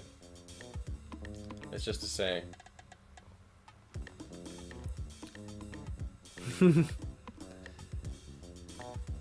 I don't think I could.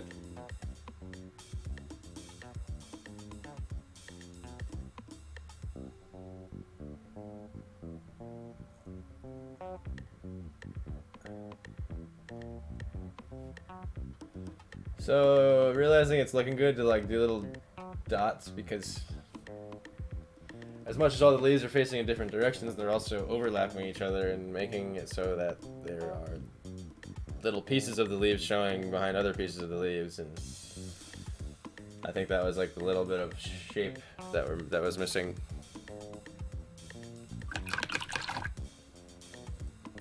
I'm definitely lingering on this bush until I feel like I figured it out before I move on to the other ones.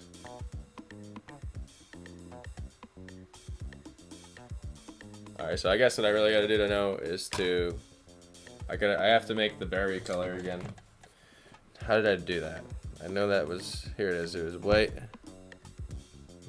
It was that crazy blue color I had. Yep, the green shade. I remember because I was talking about the ocean and how it was cool that had green in it. So it was like that with a little bit of purple and white. I added black for like the shades. Okay.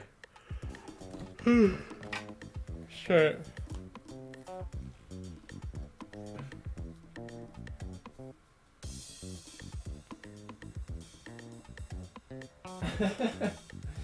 Stephanie.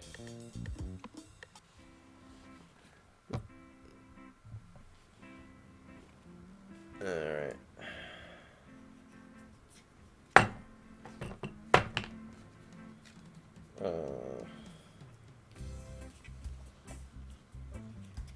Little bits of purple. That was a lot of purple. Okay. For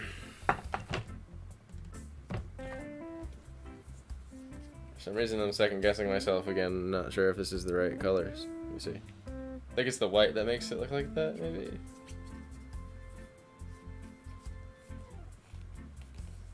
Oh no, here come the yawns! The yawns came. It's time. Oh yeah, 2 hours. Alright.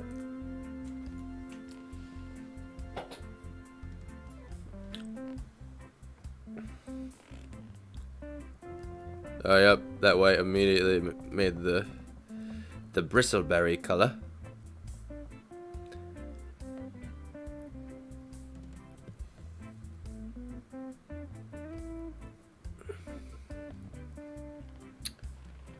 It's a little less purple than the last time I made it, so I guess I'll just grab a little bit more purple. There it is.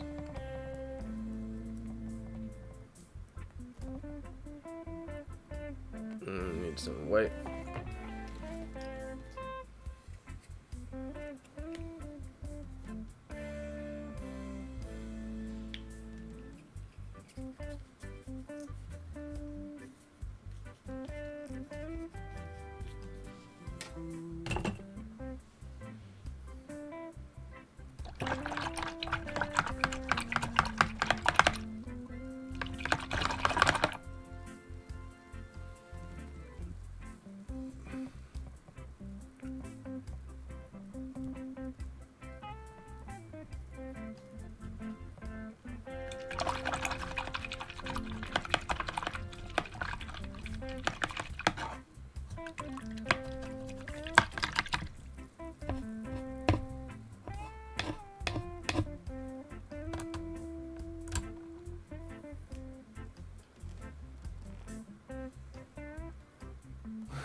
What's up, Clint? I didn't know you're still chilling, brother. Welcome to the Renaissance, man.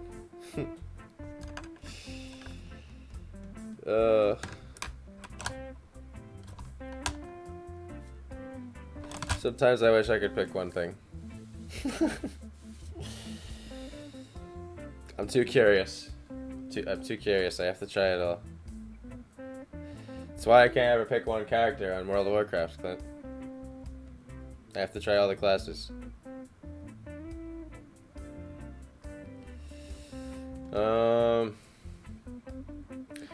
I did make quite the amount of bristleberry paint for just a test. But if it works out, we can move along quickly because I still have a lot of green left. Oh man. I think there's some dark color missing to the leaves, just on the underside of them. I'm just gonna grab some of this dark green here and see what happens.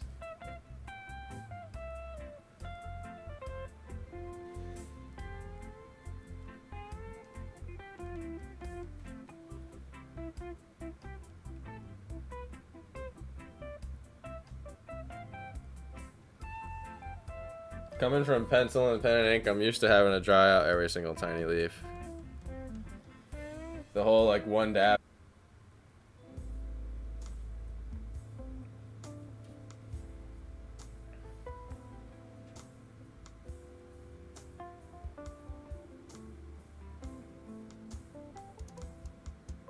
Nice, dude. I'm glad it's kind of like a background thing that you can just toss up. That's kind of the goal. So this particular stream, when I'm painting, chill music, chill painting, and that sounds freaking delicious. Clint's Kitchen Classics, dude. you made me laugh at that one the other day. Clint's Kitchen Classics. Say that as fast as you can. Alright, so I'm just gonna toss in a few berries at my own risk. And I'm gonna actually only double the size of the berries this time. And give them maybe a little bit more shape. Like maybe like somewhat of like a strawberry kind of shape.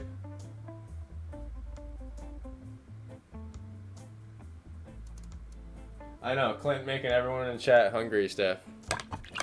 Bring some of that red wine steak over here, brother. It feels like we're chilling. That's awesome. Yeah, I mean, I get the convenience of getting to just talk, and you guys have to type. So it's definitely unfair in that sense, but I definitely feel like I'm chilling with y'all too.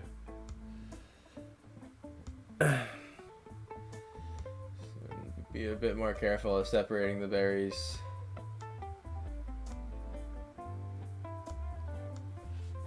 Okay. It's starting to play out. I can see it. I mean, I guess once these are filled in, your brain's gonna be like, well, the leaves must look like that if you walked up to them. Maybe, I don't know.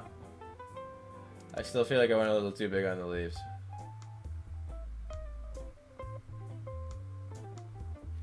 Figuring it out.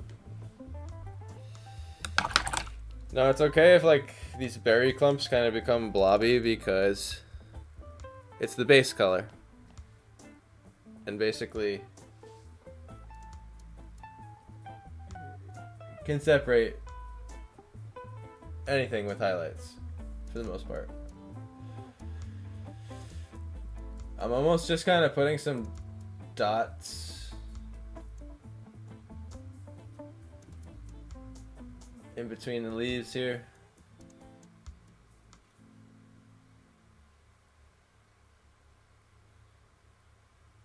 This is the prototype bristleberry bush, like I said. Well, we already have finals back here, but the foreground prototype. I had to do a mid-ground prototype too, I remember. I remember it was this one, I did it over here. It was the first one.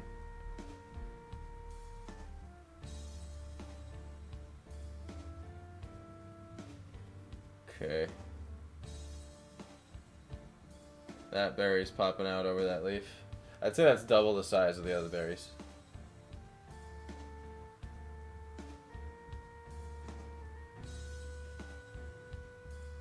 This bristleberry blobs. I can't say that. I almost couldn't say it. Bristle. It makes you want to say bristleberry. Because my brain's getting ready to say blob, and it's adding the L to berry for some reason. Bristleberry. Bristleberry blobs.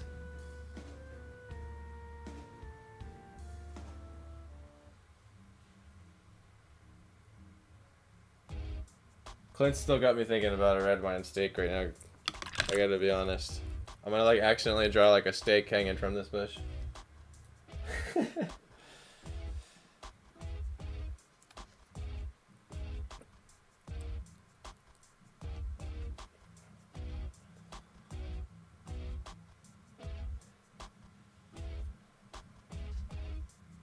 Cause I kind of started the stream at that time where it was gonna make me have a late dinner, but it's right. It's worth it.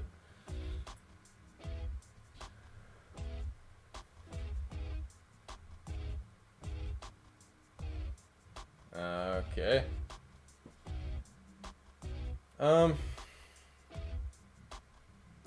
kind of having the same train of thought as I have with the leaves, where like not all the berries are gonna be the same size because some didn't fully grow, right?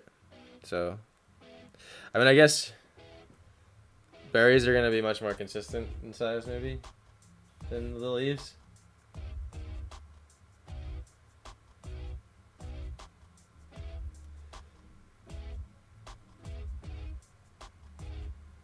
The fun part's gonna be making all these illuminate, and then like the amount of work that goes into making each leaf have the light from the berry on it. It's gonna be. There's a chance I could accidentally make it too busy, not make sense to the eye.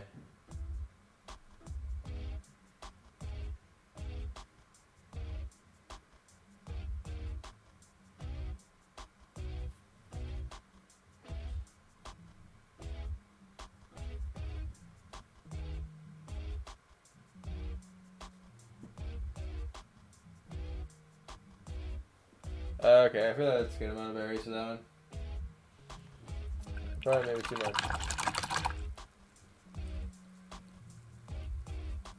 Oh, Jay! Dude, I just saw you hop in, man. Just now. You appeared at the top of the chat for some reason. What is good, man? Welcome to part 7 of this painting.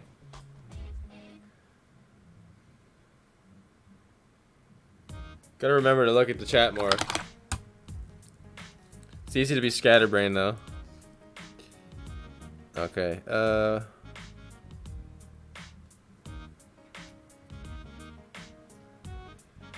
say what's up if you're still there, Jay.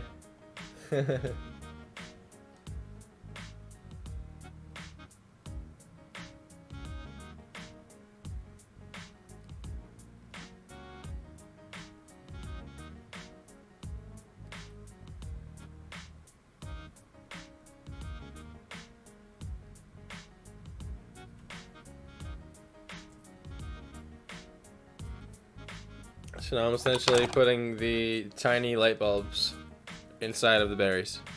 This is basically what's happening right now. Tiny berry bulbs. There's another thing to say fast.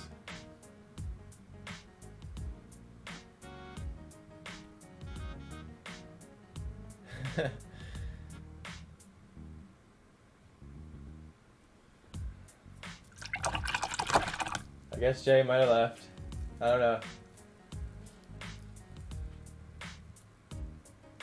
I don't know how I didn't see it.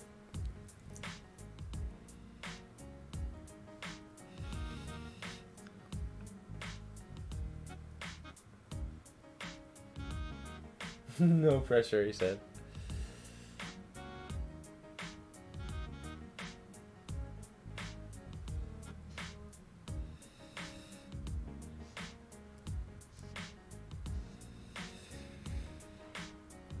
What's Kim's latest painting, Jay?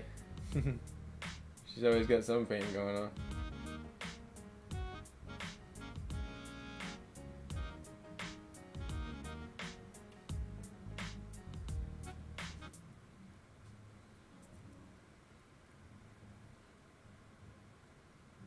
Okay.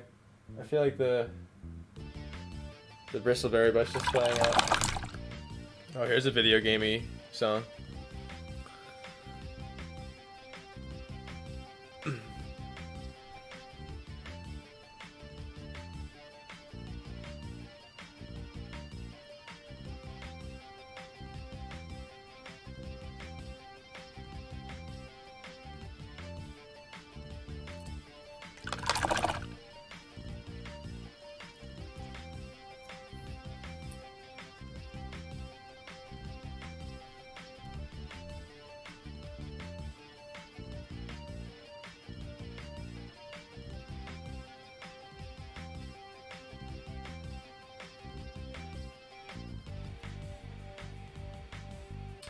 Okay, now one more. Just pure white.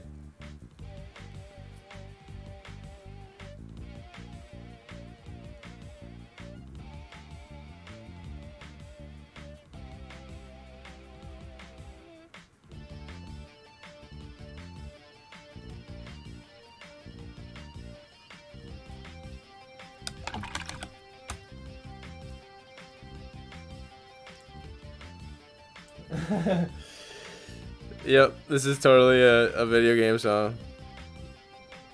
This is one I think John wrote too in Ableton.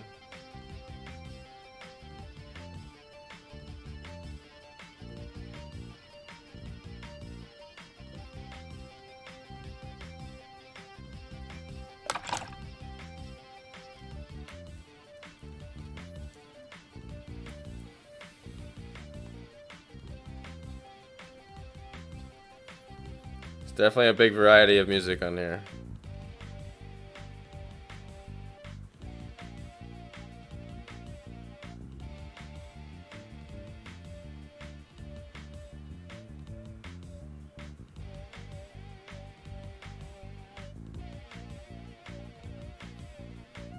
Alright, this is definitely a situation like with this bush where it's kind of merging with the one behind it a lot, and that's okay.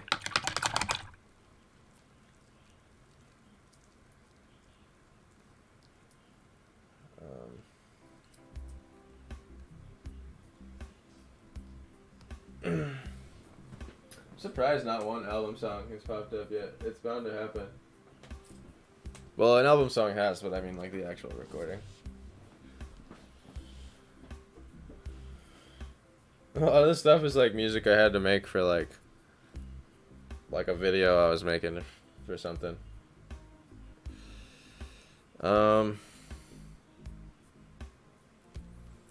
So I'm wondering how to highlight the leaves. I'm wondering if I just take some of the blue and literally, like just where the berries are, ever so slightly, literally outline the leaves. And let's see if that makes the desired effect.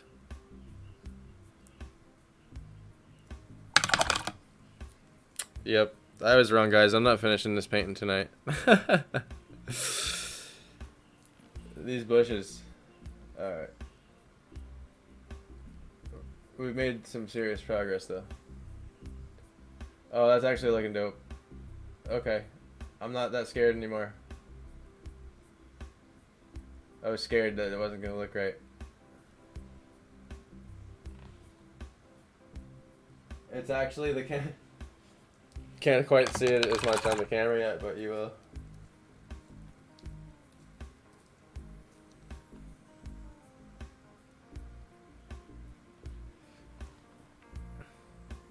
Yeah, I want to try a painting that's just like overboard with the glowing everything.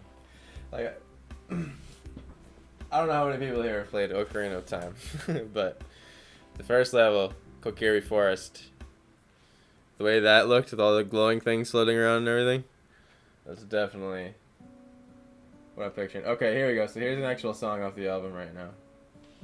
This section is pretty dope. This one's called The Hero's Journey. I'm going to turn this one up a little bit.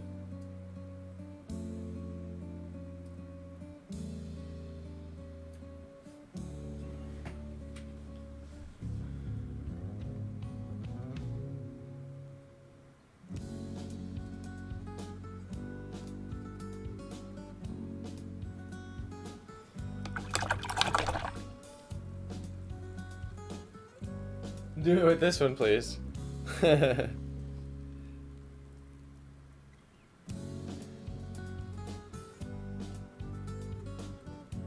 This will definitely have a lot of glowy things in it. No doubt. We are already halfway there.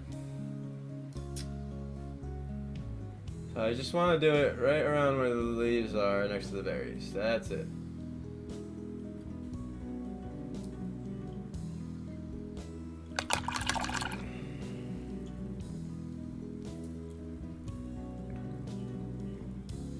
I'm honestly picturing in my head how it looks when you see like Christmas lights inside of a bush and the way that lights up the leaves, you know what I mean?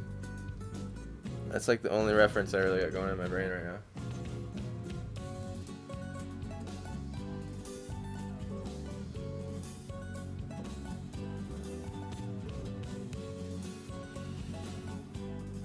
And actually, what's cool about this is it's helping me separate the leaves a bit, and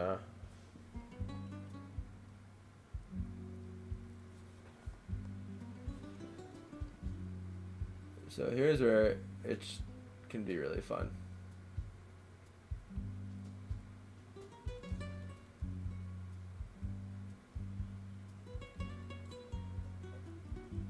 I think the berries are gonna light up the ground a little bit. Because these are super freaking bright berries. We're talking like 300 lumens a berry here. No, maybe not 300 lumens a berry. That'd be like flashlights. 10 lumens a berry. 10 lumen berries. Which is pretty damn bright if we're talking bioluminescence here.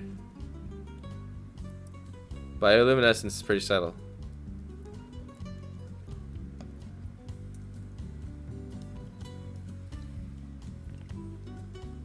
I mean, we're assuming that's how the berries light up. You know, it could be something else.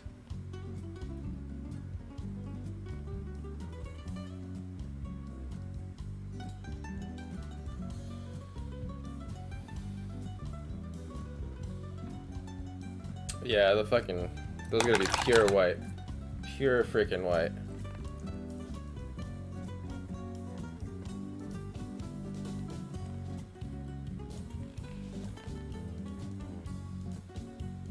It just like, it looks wrong to make them that bright, but then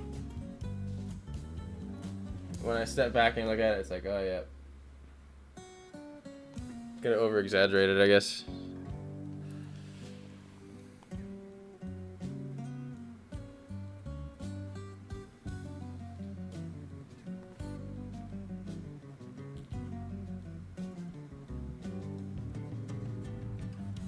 Name your price.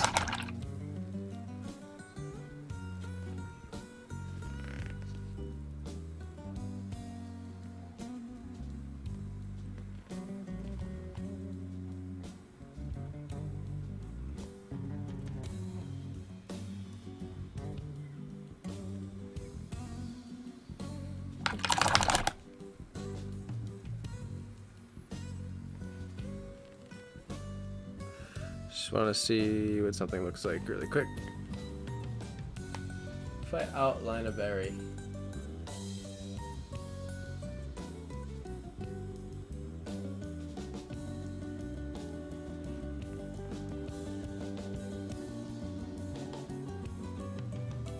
Very glowy berries.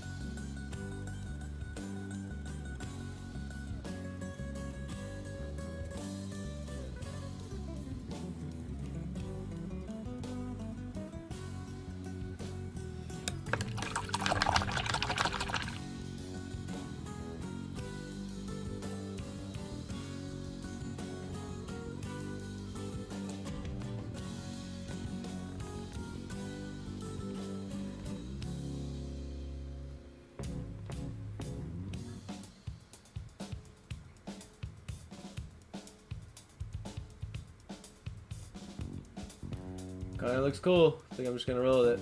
Basically, I'm doing like drawing like an outline around the berry that's brighter than the blue.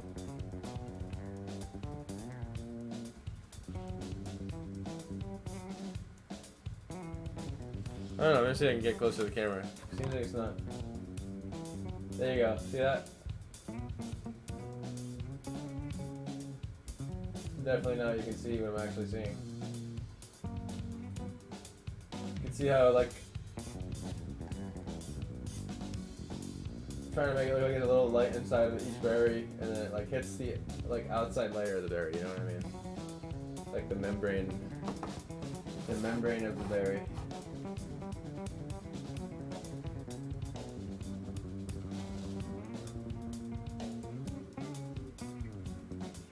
Yeah, that detail goes away on this on just this camera.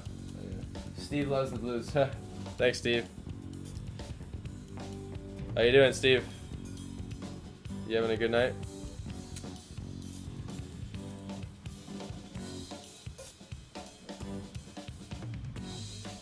Definitely the blue that's happening on the ground is not going to be as intense, so, because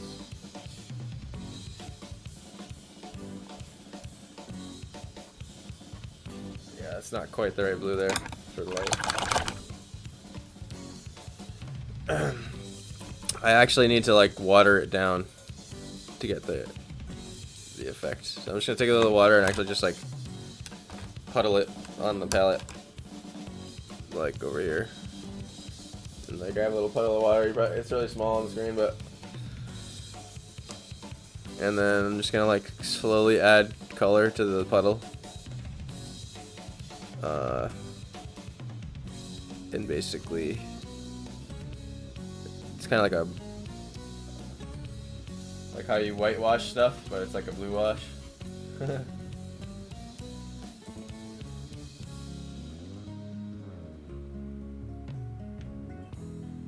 So a little too much water. Let me see.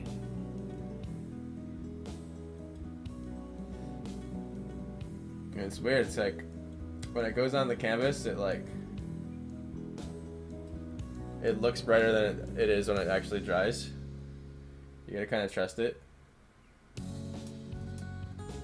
But yeah.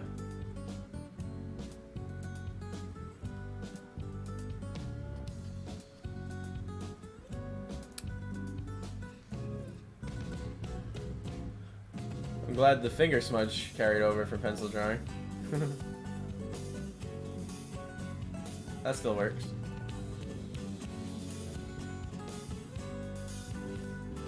I'm just trying to barely make it look like that. That blue light's hitting the ground. Should I get it up close to the camera? See what I'm saying? It's kind of there. Maybe a couple more tweaks, but I'm trying to make it look like that. Blue light's hitting the trunk of the bush and also on the ground, like on the roots, and kind of fade out as it gets farther and farther away. And rinse and repeat for 4 hours, pretty much.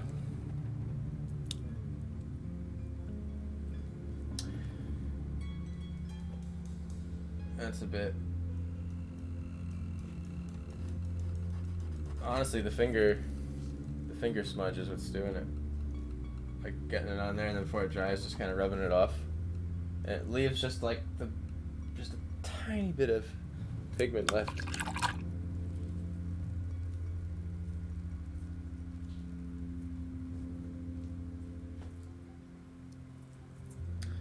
Okay, so I feel good about how that berry bush came out, so I'm going to attempt the rest.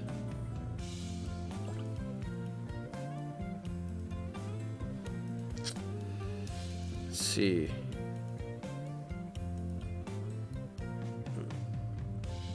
Sometimes I actually forgot to turn the music back down, my bad.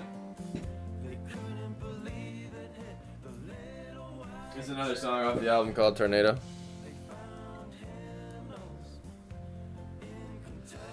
It's a true story about an actual tornado that we heard from a guy. We wrote about it. So basically, just gonna watch everything you just saw in the last bush. Rinse and repeat.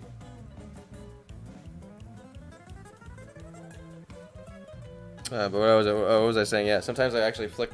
I put my hand in the water here and I just like flick over the paint that I'm trying to keep wet because it's acrylic. I like that acrylic dries, honestly. I need it to dry more than I need it to stay wet. Normally. Like the sky, when you're doing like the skies and you're blending the skies up, it's, I like to work fast.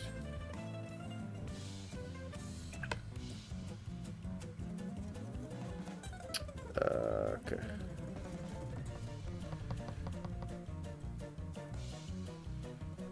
This is a crazy ass song. Honestly, I haven't listened to these in so long. Cause I mean, you know, when you make an album, it's like you get so sick of your own music. That particular album, I did listening to it over and over and over. So it's like it got to the point where I didn't hear my album for like an entire year and a half. Here's another one called The Fly. Yeah, now it's playing all the album songs. I thought it was shuffling. Maybe that's why it's going through in order.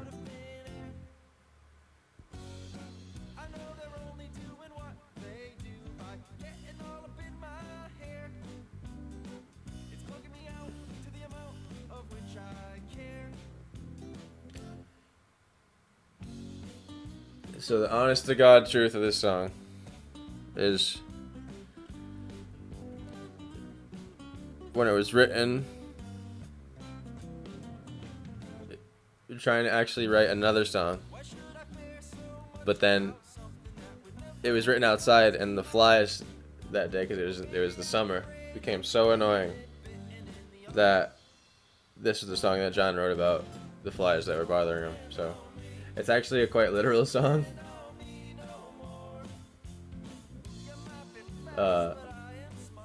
And we just went for it, I guess.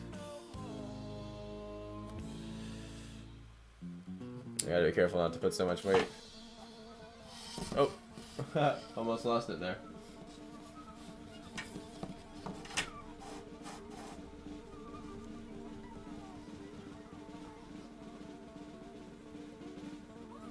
Yep, Somewhere Over the Rainbow. We referenced it because we thought it'd be funny in a tornado song.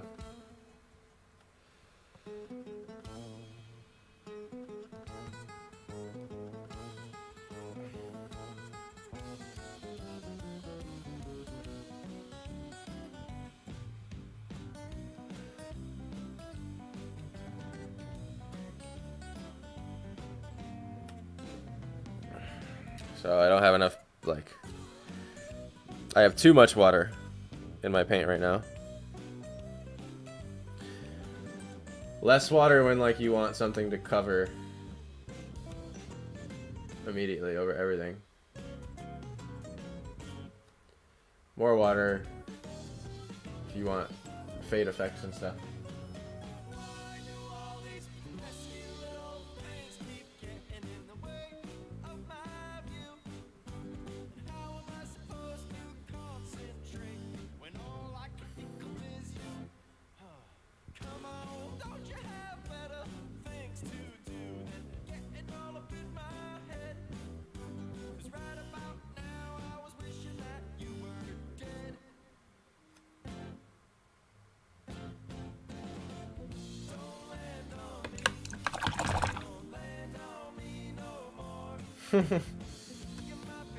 This song was fun to make.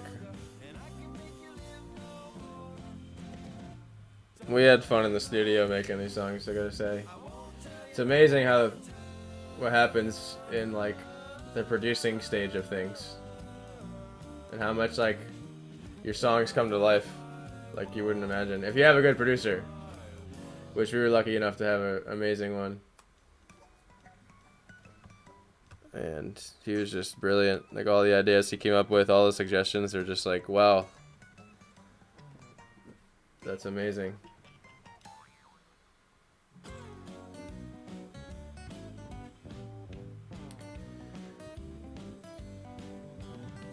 So once again, I'm taking my time and not adding too many leaves with the base color leaves.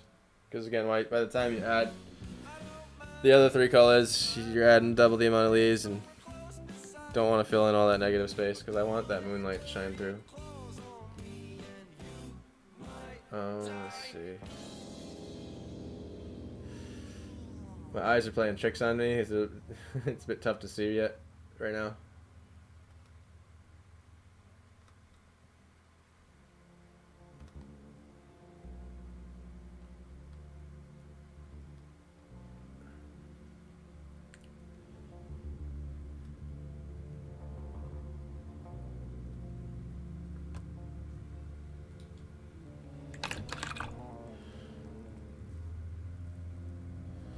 So the reason why this isn't the fly goes back into Tornado is because when we put the songs on the album together, we wanted to do like the Pink Floyd thing, where these two particular songs played into each other smoothly, and what ended up happening was that when the way he split it up, when you pick a certain track, it like starts in a weird spot, unfortunately, but.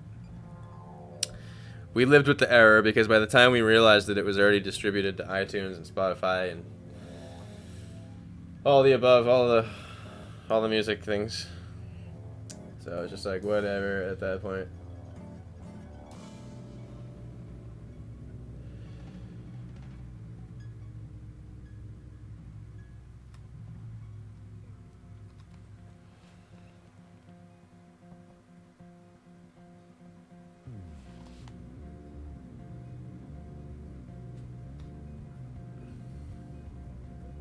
So this is like what you're hearing is actually the beginning of Tornado.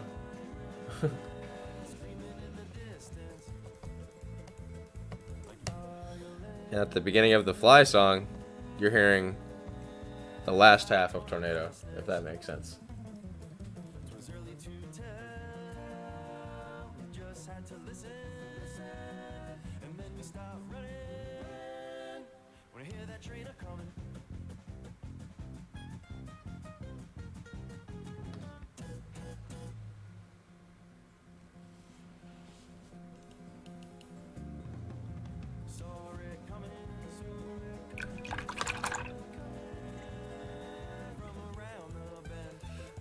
Thanks, Stephanie.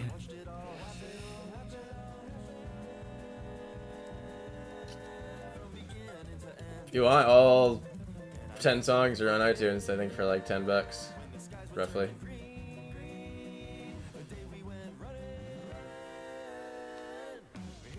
Or you can probably just listen to them for free on Spotify because, you know, how Spotify just supports all the musicians so well.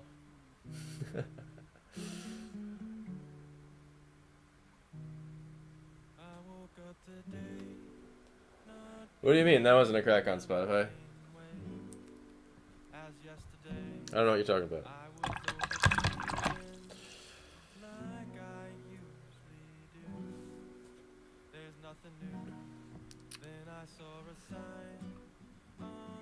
This is personally one of my favorite songs on the album. I worked so hard writing this song.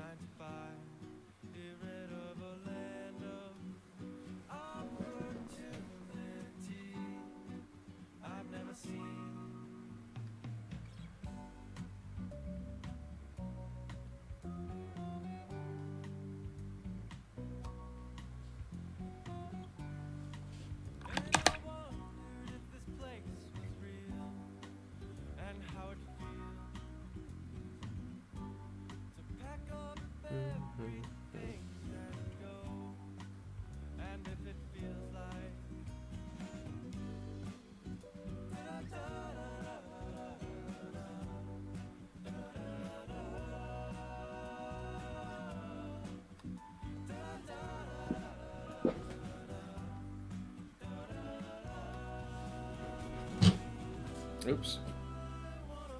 Need the table. Thanks.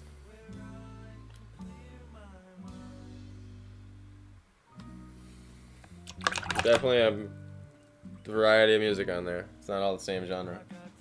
Like when someone's like, "Oh, like what kind of music do you play?" Like, it's like everything. It's like the album has everything we wanted to write at some point or another.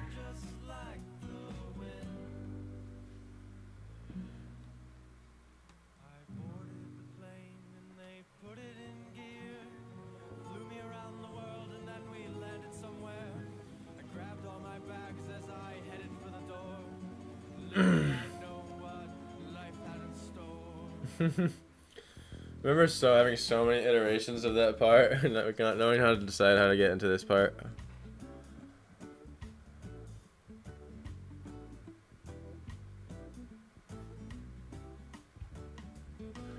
We are getting bushy.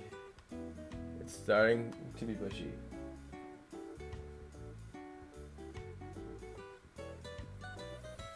It's still base color leaves, so it's not really sticking out yet, but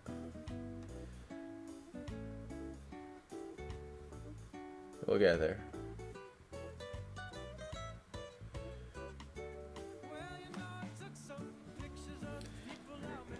Man, gotta be honest with you guys, my back is not liking how I have to sit when I do this for long periods of time.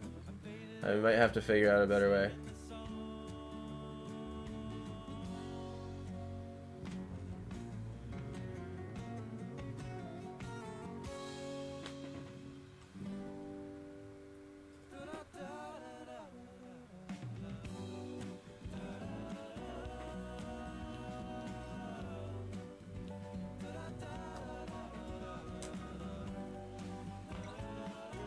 That's why playing a Joker is so perfect. I'm trying to make it all tie into itself, so I'm glad it's working. It looks that way.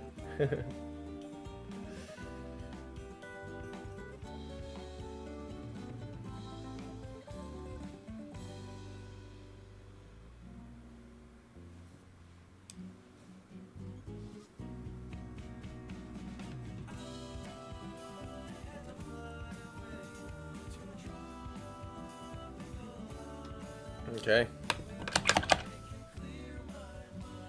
Now, going up a shade of green here. Brighter shade.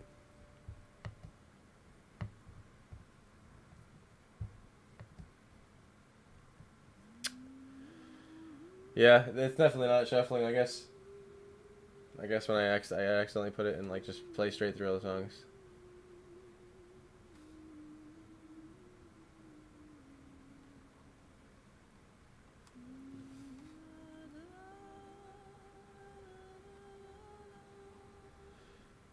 The lady singing right now her name's Krista Detour.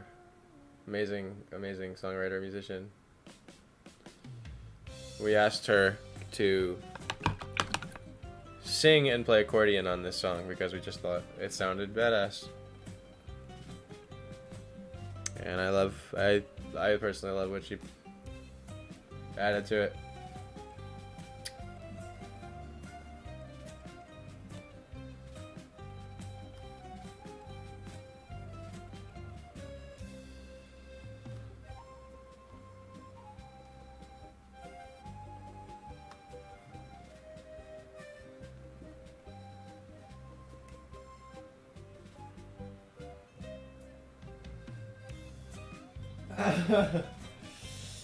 I like Jokum World. That's a great name too. It's like debatably just as good as a name. Jokum World.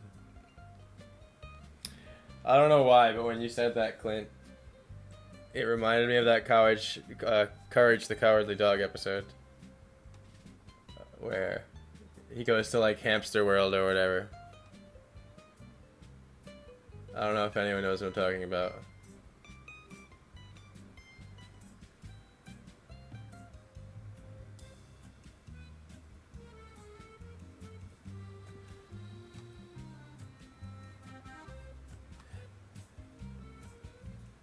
Oh, was it? I probably just completely forgetting. Did I like already say that before or something?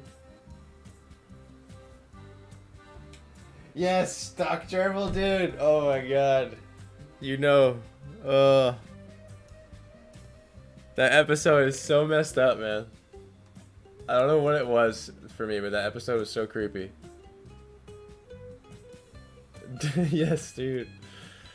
Doc Gerbil.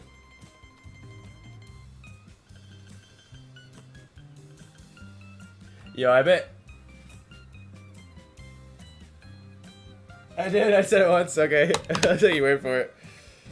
We freaking blow up that chat like every day. So, heck, we've probably talked about everything.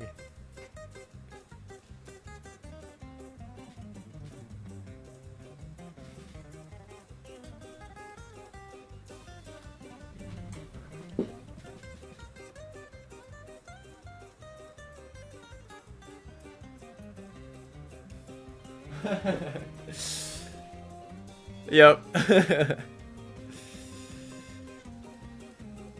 And just the song that was playing when he was like going down like the river. Oh man. I bet Courage the Cowardly Dog, like that's one of those cartoons if you watched it now as an adult, I bet like you'd pick out so many other things now. Like, oh my god. Just put a big old beefy leaf. So here's how we're gonna fix that. I'm just gonna immediately take some darker green and just like chop into it. There we go.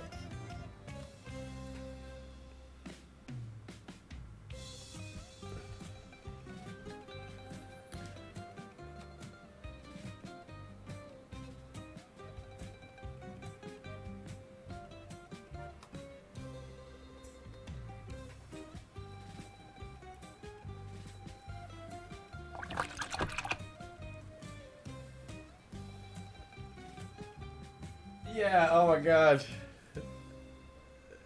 They were just, yeah, they were perfectly creepy on that show.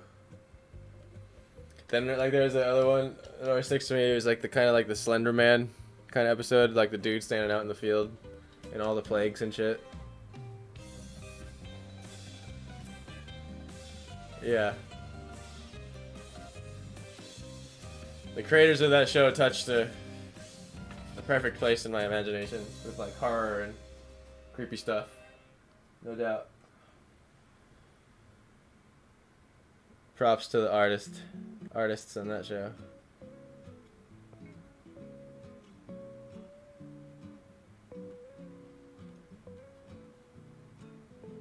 Man. Gotta keep my brush wet, gotta keep it wet.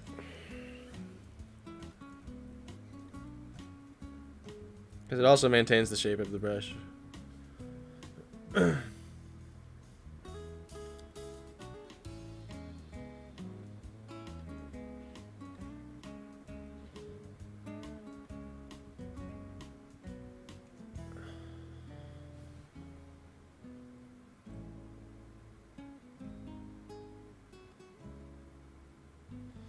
Still trying to stick with that technique where you like just turn it real quick.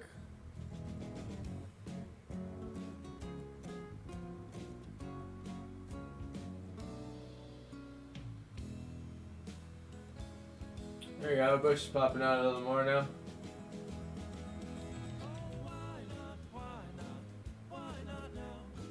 Yeah, oh my god, yep. Man.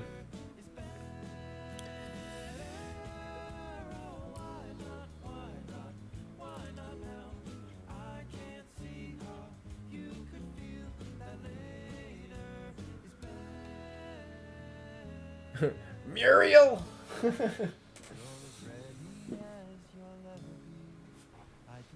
Stupid dog! God damn it, Muriel!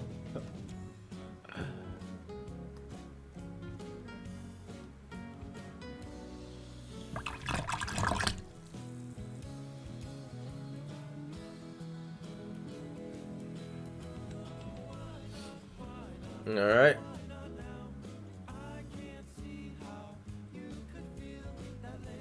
And now Definitely some moonlight is coming through and hitting this bush here. So I'm gonna switch my brush up. I'm gonna set it more detailed, and basically what I have to do is I have to make some moonlight again. So it's just like some purple and white, and on some of these bushes there's gonna be moonlight on one side and bristleberry light on the other side. Get a whole lot of light mixing and bouncing. Where's the white? Here it is.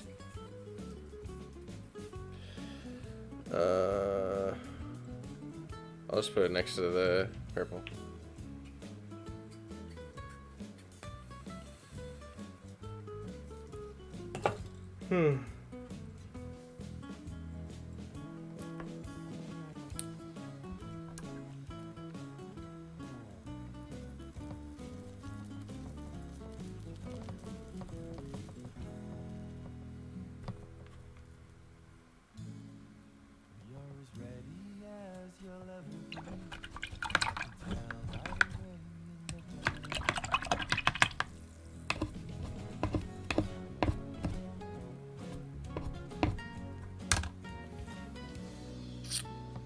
Okay.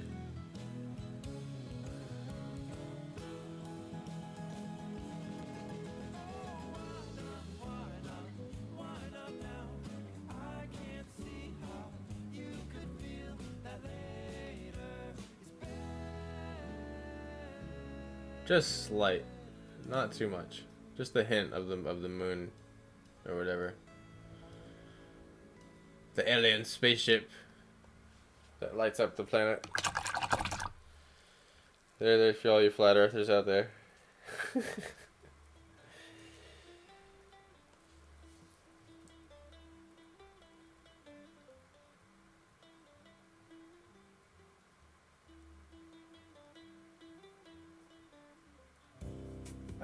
Yes. We have the lore behind bristleberry bushes now, guys.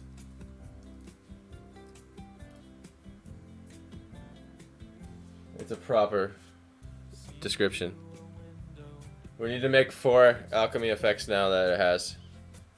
One for level 10 alchemy, one for level 30 alchemy, one for level 40 and 50. And how they mix with another one.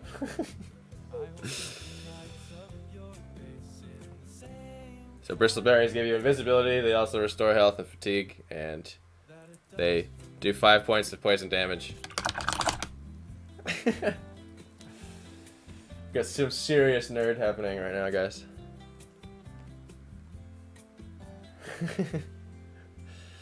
Well, I definitely just went right for like Elder Scrolls on that for sure.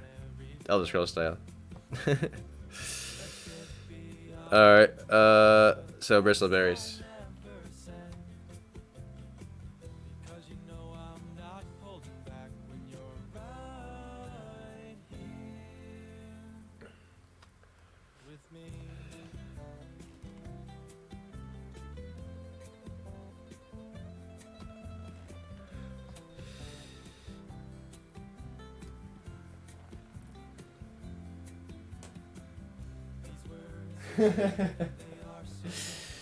So much has happened. Like, I feel like I've had so many conversations while painting this that, like, when I look at this painting, I almost, like, remember all the good times of, like, just, like, shooting the shit over it.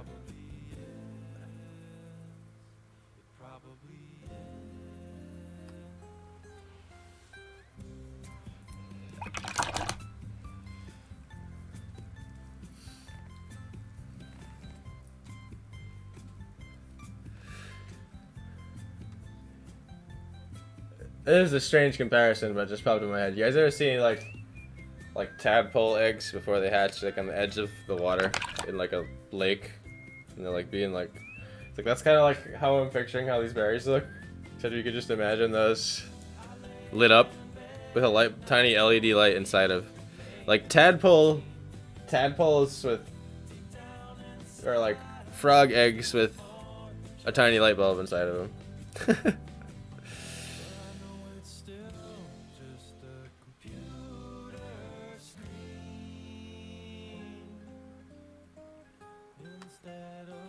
This song was my attempt at a cheesy pop hit.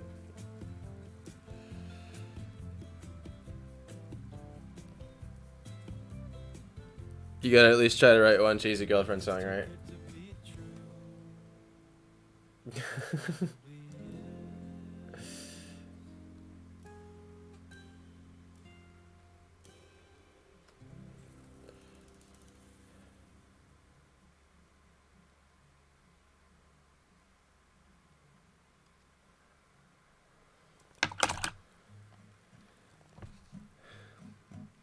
This is a cool one. This is just all the songs on the album. It's just been playing one after another. This one's called Hidden Places. And apologizing ahead of time that it's pretty much gonna be the same music every time, but I got about 100 songs, so at least it's not gonna be. And next time I'll make sure it's shuffling. Big clump of berries on this one right there, and then on top of the leaves. Let's see.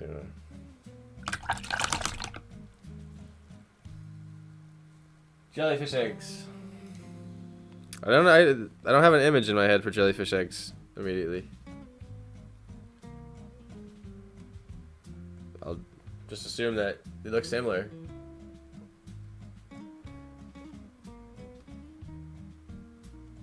I'm trying to be like realistic about these berries, where like they're not dispersed evenly throughout the bush, and like maybe like one bunch here got healthy and got a lot of nutrients, but this one didn't. Like I already feel like that's it. I think the bush got a shit ton of berries already.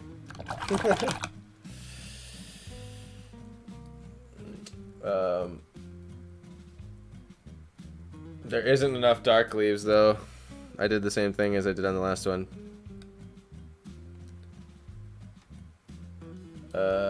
So yeah, I'm just gonna like add dark green here.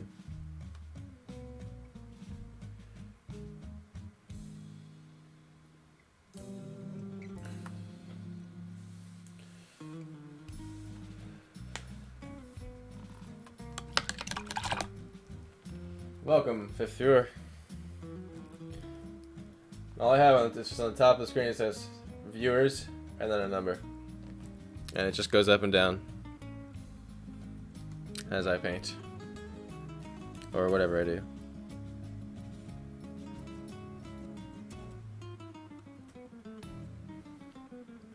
So I proposed this live stream idea before, but I want to re-ask the question in case there's some new people that didn't hear it before. So I realized I also love mountain biking. It's another thing I love in life. Going off jumps and flying through the air. I just love that gravity. And basically I figured out how to connect my GoPro to my phone, which then allows me to stream that. So I was thinking, would it be cool to like live stream a descent on a trail? Like, you get first person view live of me flying down trail off jumps. I don't know. I've been just thinking of all random content ideas with all this new stream capability. Just thought that'd be kind of funny. I mean, there's so many videos of people doing mountain biking, but live? They added a different element to it.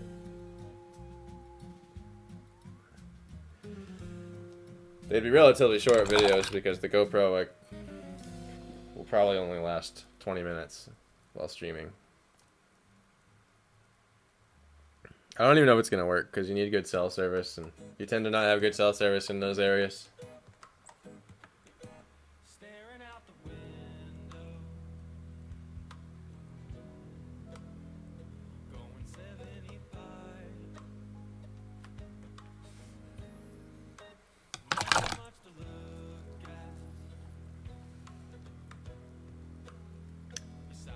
I also want to live stream paintings outside. That was another idea we were all talking about.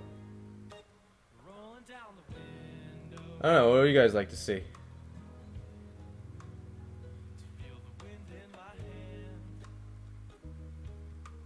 Like, you can pretty much bring a camera anywhere. Do it. Might as well try it, right?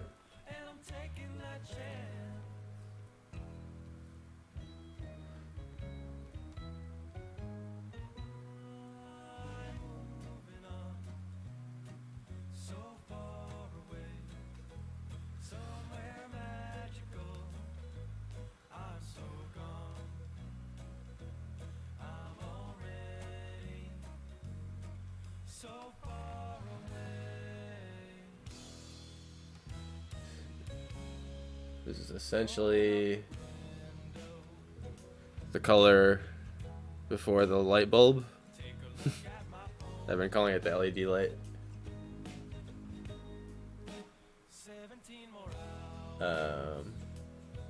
Yeah.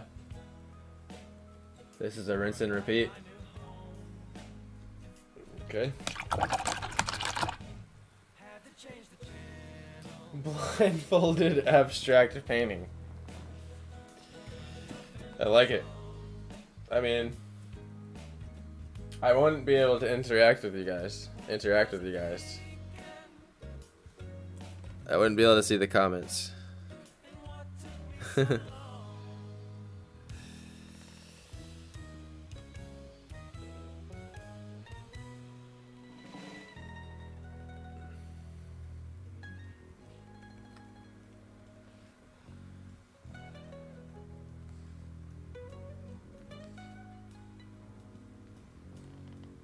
The most epic mandolin solo ever by John right here.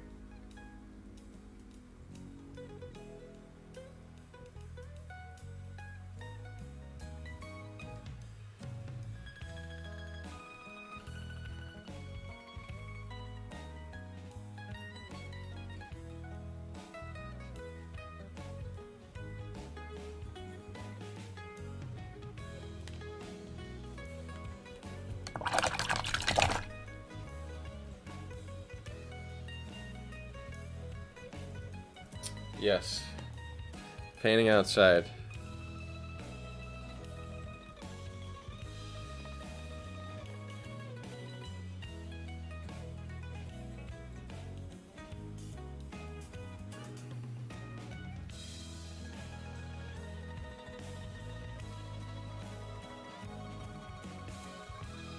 I'm glad you're liking them. After all, this is already your painting.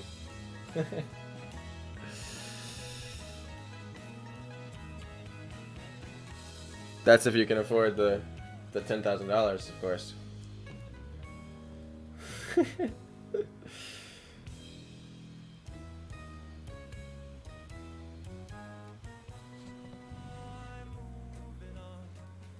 The only thing about that is I'd only be able to go to one platform. I wouldn't be able to stream to all three like I can here.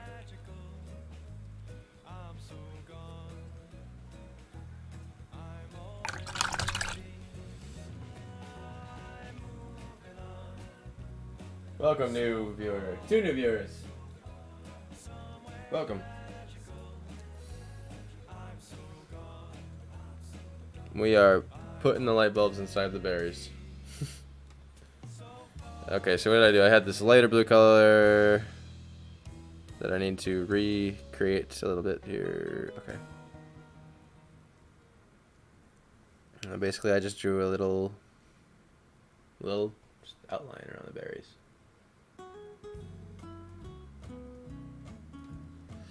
I guess this is the last 40 minutes has just been like an album premiere in the music because it hasn't been unshuffled.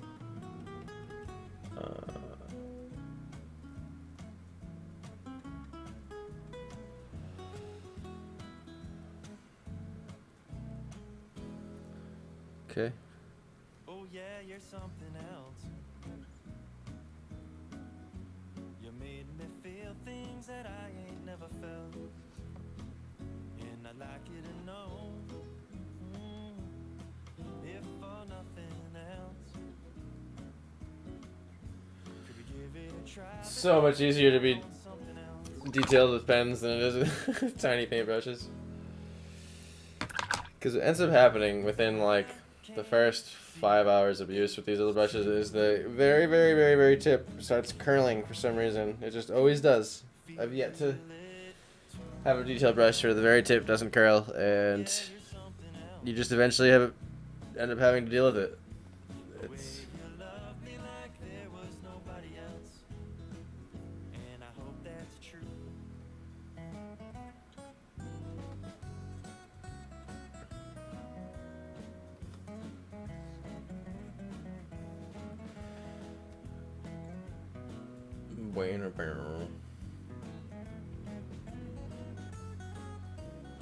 I was singing along.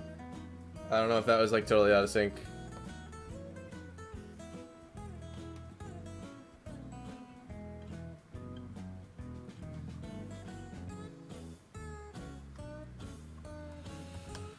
The bristleberries. Okay, looking at what you guys are seeing, I have a monitor up over here on the side that shows me what you see, and definitely looking brighter and bigger than the foreground berries. I mean, mid-ground berries. I do like to imagine the blackbirds as witches, basically goblin, totally grabbing a print. My players will love it. Heck yeah, dude! Thanks so much. It's so cool that like I happen to draw what you were picturing. I just like this painting that much more now.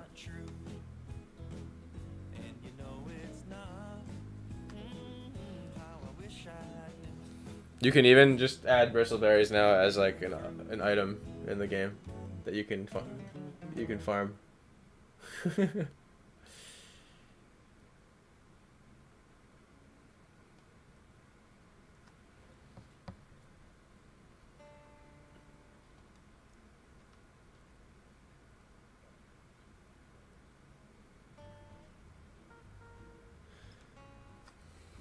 Yep, so that was the album. Now we're on some... Which I'm surprised this has lasted 3 hours without getting to the end. If we go long enough, you guys will end up hearing a repeat of music, but I'm going to try to get to the point where there's enough songs on the playlist where you can't really tell. And after all, we're all happy if we're not going to jail because of copyright, so... I'd rather listen to the same song 5 times. I'm gonna be way sicker of the music than you guys, listening to the same playlist, but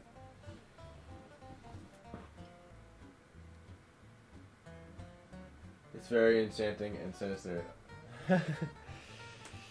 It's funny, when we first started, I think one of the initial thoughts going into this on the first stream was like a horror painting, like we were going towards the direction of it being scary, and it turned more, like you said, enchanting.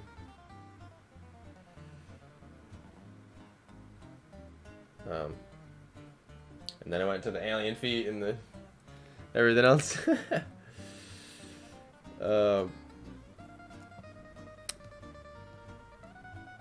Which there are 2 ancient alien footprints in this painting. There truly is. They're definitely old. No branches are broken. And there's a lot of growth on them, so. Okay, so now I'm outlining the leaves in blue light like I did with the other one.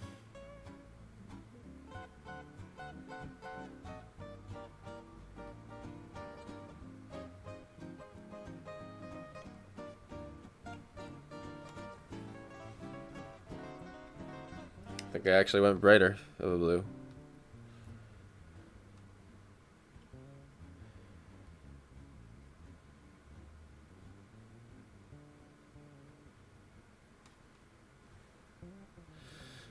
Honestly, you can't really see the detail I'm putting in as well through the camera, but like once you guys order a print or like get it in person, you'll see it clear as day.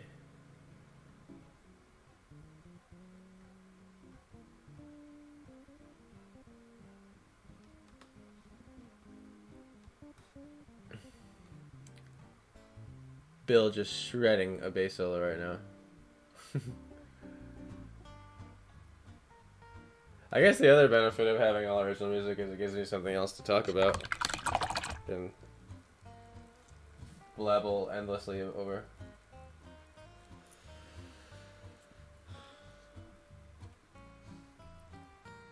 Just talking out my ass.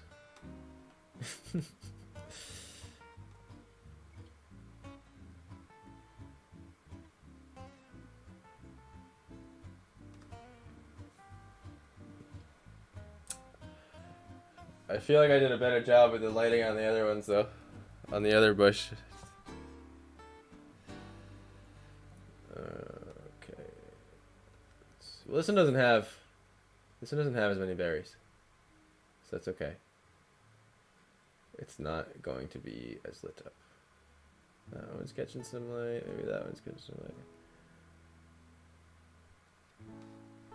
Okay.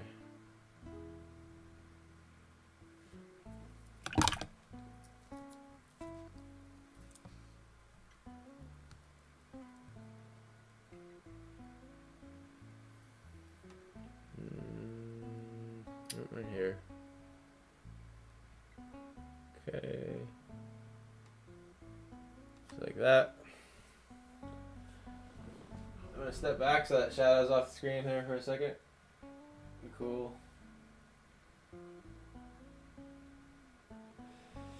It's actually like it looks a bit brighter than what you guys are seeing.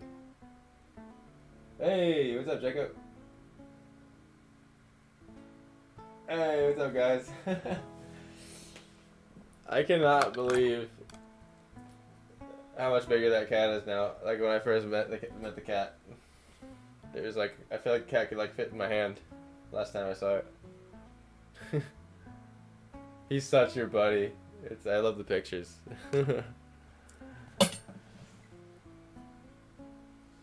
I'm sure he doesn't let you get anything done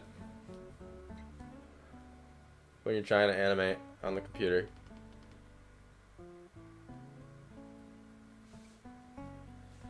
I cannot believe it's already been 3 hours. That's ridiculous. You know what?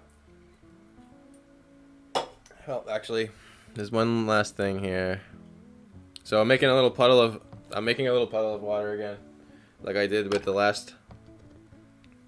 lighting I did for the lighting on the ground underneath the bush. Because honestly, I should be doing it with the leaves too, but because the leaves are so tiny, I think, and because they're they're just blobs. I like the line that's really defining the edges and the points of the leaf. But as far as the ground goes, the berries aren't really like flashlights, so it's like glow stick times 2. 10 lumens. Like I said, 10 lumens.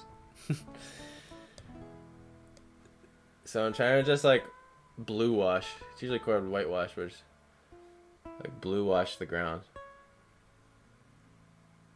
And it looks like I'm putting too much blue, but then you just wipe it with, I think, wipe with your finger, and it's just a hint. I don't have enough paint. And looks like a lot of blue right this second, right? And then just kind of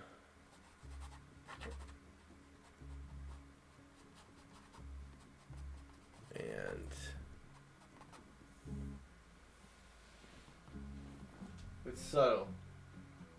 And a lot more light from the moon is shining through there in that part of the composition than on what you guys see as the right side of the painting.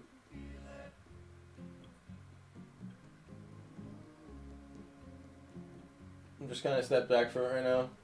I gotta come in with a little bit of dark brown and fix the roots. Do I have any of that left? Oh, here we go. So I'm just gonna grab the slightest bit of black and just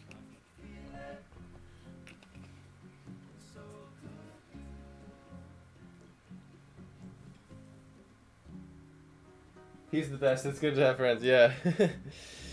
He's an adorable kitty, man.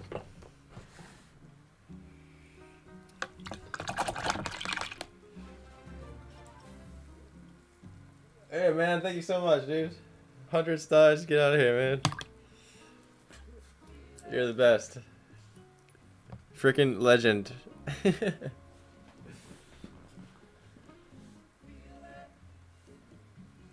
I remember every time I came over to your house, we were working on stuff. I saw the cat. I just had to be like, oh, just look at the kitty. Just like pet it for 20 minutes. I appreciate it, man. I really, really do.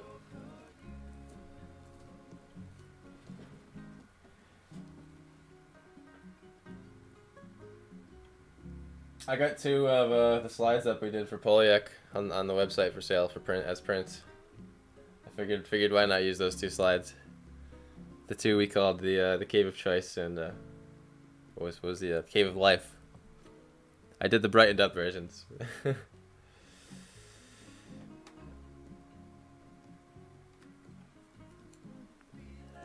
Alright, got sidetracked. I was getting the black, adding it to the brown. And basically, I blue washed too much over these roots and it like filled in.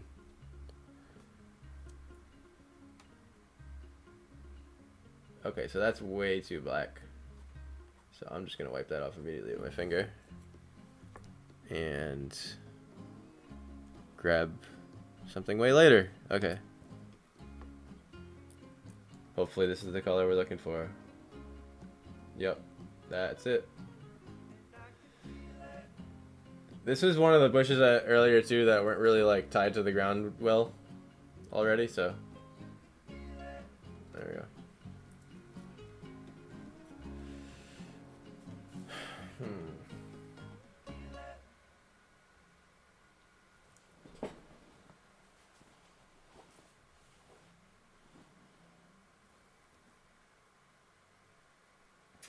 Thanks so much, man. We gotta collab again on an animation someday. I had so much fun working with you on art, man. Definitely. I like how our styles come together. And what happens? Like what things end up looking like.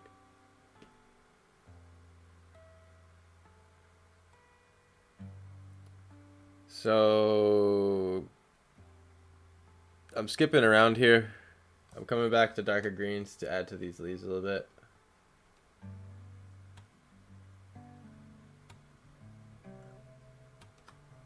Even gonna grab some of this black and just to make a little bit of,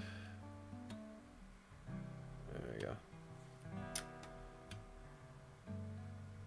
Okay. And actually what I'm gonna do, I'm gonna kind of just trace a little bit of the trunk. Just like that.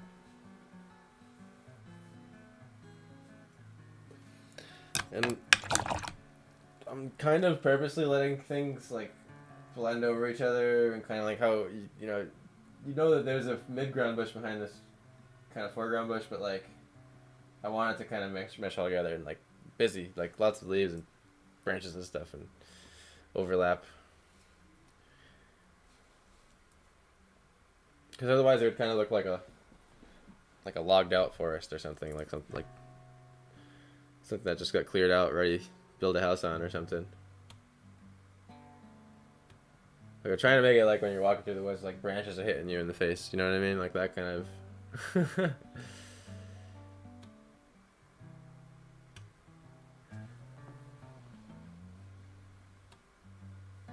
Definitely, dude. Definitely. I know our projects align when it's time, for sure. Yeah, man. And I'm just trying to keep on making stuff, random things. Whether they do anything or not.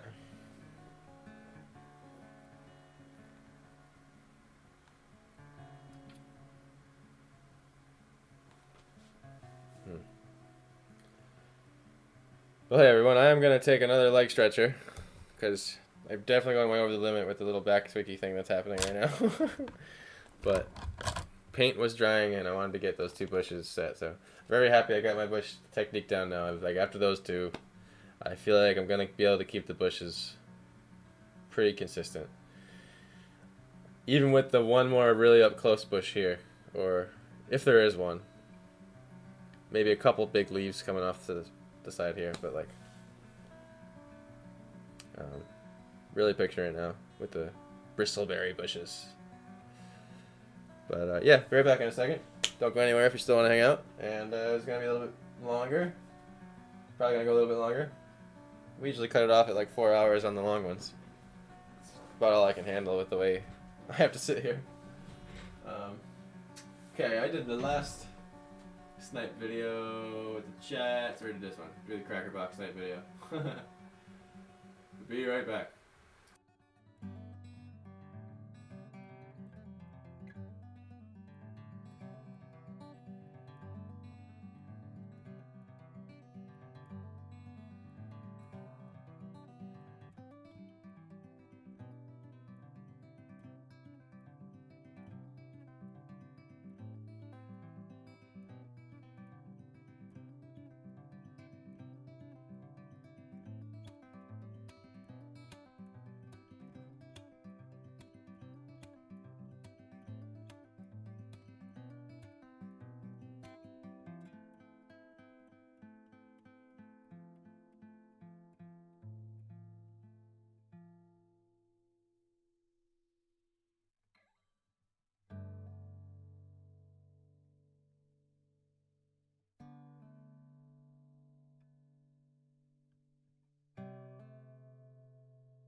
Hey, hey. Appreciate y'all sticking around. My back feels better.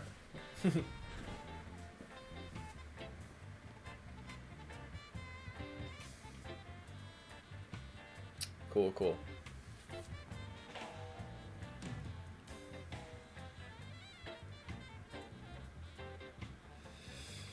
Let's see. I'm gonna do more ground stuff.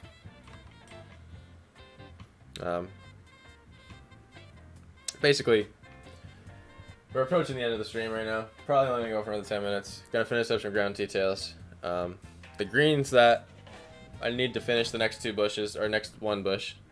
One big bush here. Or actually, no, two, yeah, one here. Is dry. So I'd have to mix up a whole other batch and take that into another, 1-2 hours, which I don't have in me. But, yeah, gonna finish up with the browns that I have here, the dark to light browns. Let's see, where's the brush I was using? Here we go. And just kind of do that same thing I was doing, where I'm just like randomly tapping the ground and creating some detail.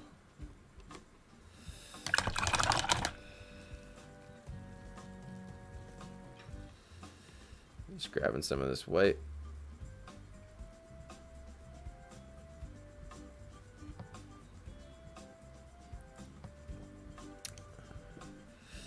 To be honest, the giant hollow log is probably going to be an entire stream in itself. I was being extremely ambitious saying I'd be done with this one today.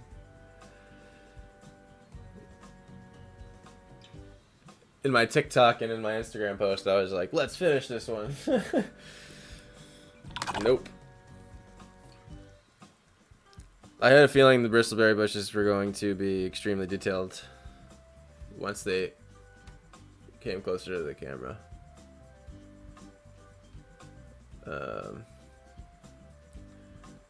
And I also gotta go stream some Deep Rock Galactic with my buddy for about an hour. We've been planning on doing that since yesterday. Hour or two. So feel free to tune into that. Gonna be a break, gonna go eat, and then we'll be back. Doing a double-decker. Whatever you want to call it. Double-decker sandwich stream.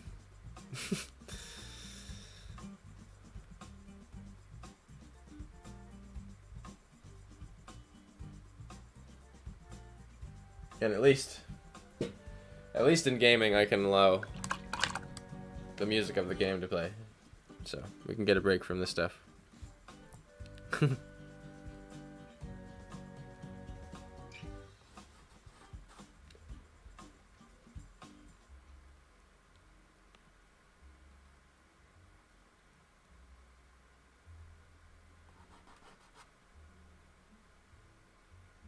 Oh man, this is a super old recording.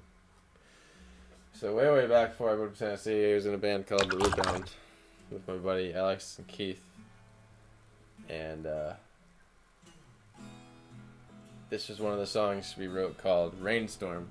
And this is like a super old recording I found of us doing like an acoustic rough take of it.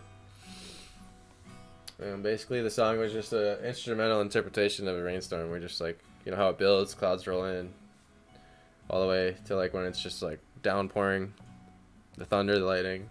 There's another really done up version of it that has like thunder sounds and stuff. It's really cool, but I couldn't resist but toss this one in the mix when I heard it. I was like, oh shit, this still exists. It's such a blast to the past. One of the first attempts of trying to be a musician. So I'm just kind of going through what I did earlier with the ground, bringing out those highlights. Almost like there are like roots sometimes. They kind of come out like roots from the trees around.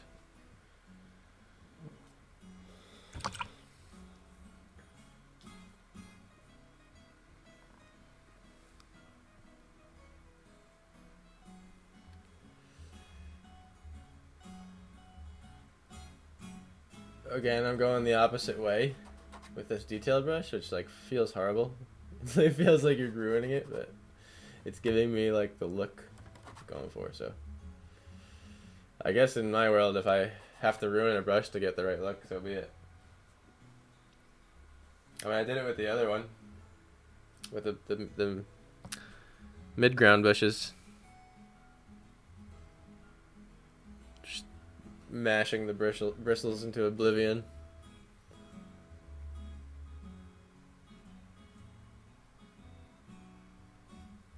I picked a bit of a bright color compared to the two base colors for the ground, but like, because I did that, it's making the ground look very rooty and like rutted and stuff. It's kind of coming out cool. I didn't really intend for that effect. I was actually going more of like a smooth ground covered in stuff, like leaves and sticks, but now I'm kind of almost picturing like the loamy kind of soil where like the, you know, like a rainy day and like all the roots are sticking out. And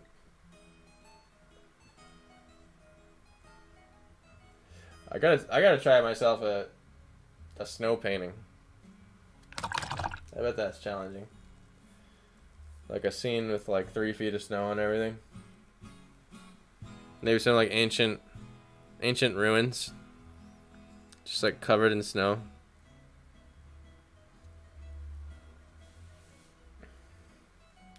With some like strange guardian monsters that watch over it. Powered by a mysterious energy. Automatons. Like the dwarven technology in Elder Scrolls, but a different version. That's another thing I like drawing is like robots, like mechs, like robot mechs, like hydraulics and machine guns on them and stuff.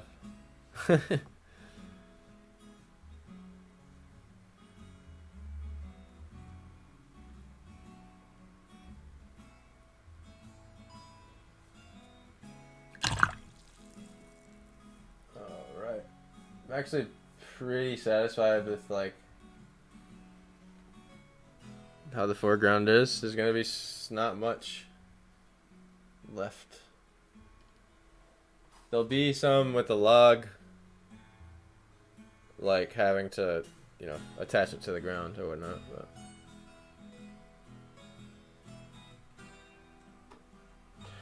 I almost kind of like doing the final touches at the end because like there's this point like the paint gets to where it's like perfectly tacky and dry. It's like, and it like puts just enough paint on your brush. It's almost like it's the best a little bit after it starts drying. Not quite. I mean, it depends on what you're doing.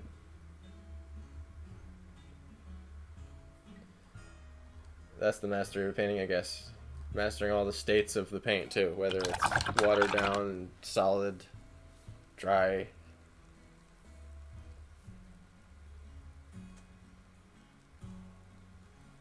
It's definitely like 3 ways to do the same thing with painting in a lot of cases.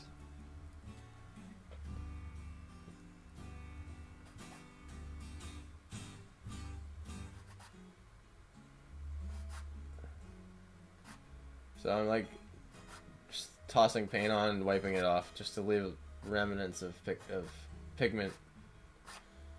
I really don't even want to paint it on there that much.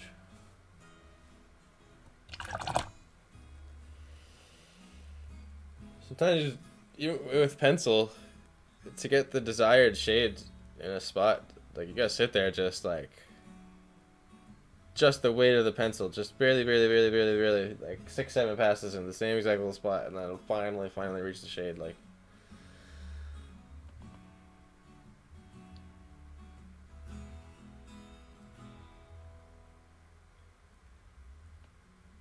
okay, my brown just about dried up for good. Still getting some more out of it.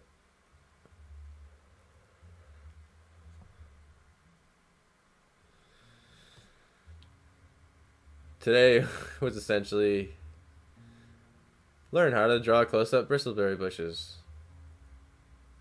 That was today's class.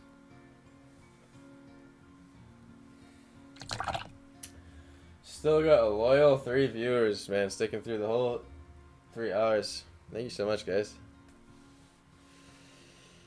It is way more fun painting and hanging out, I gotta say.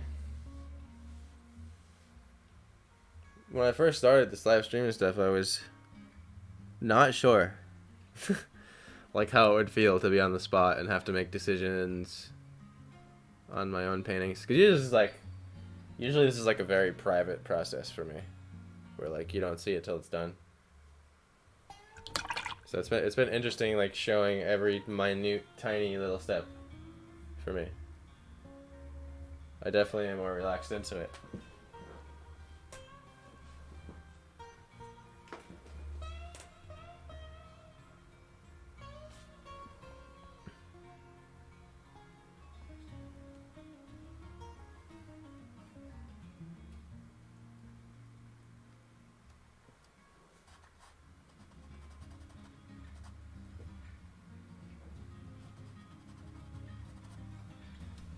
Alright, just taking a little step back, getting the shadow off of it.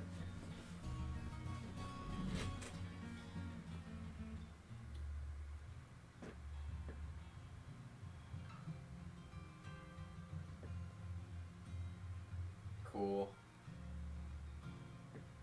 We're close. But so far away.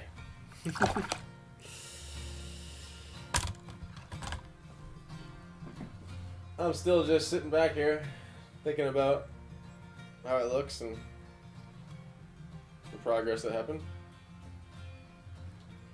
Because honestly, when I step back where I am now, I get a better look at it too. Kind of when I'm painting it up close, I still get a weird glare in the room.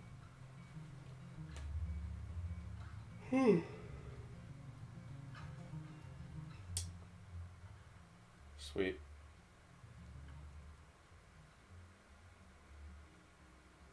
Well, on that note, until next time then, huh? And like I said, if y'all want, I'm gonna probably, after I eat, I'm gonna be hopping in another stream later. My buddy Sean. But thank you so much for hanging out, and all the feedback, and the comments, and the suggestions, and the stars, everything. You guys are the best.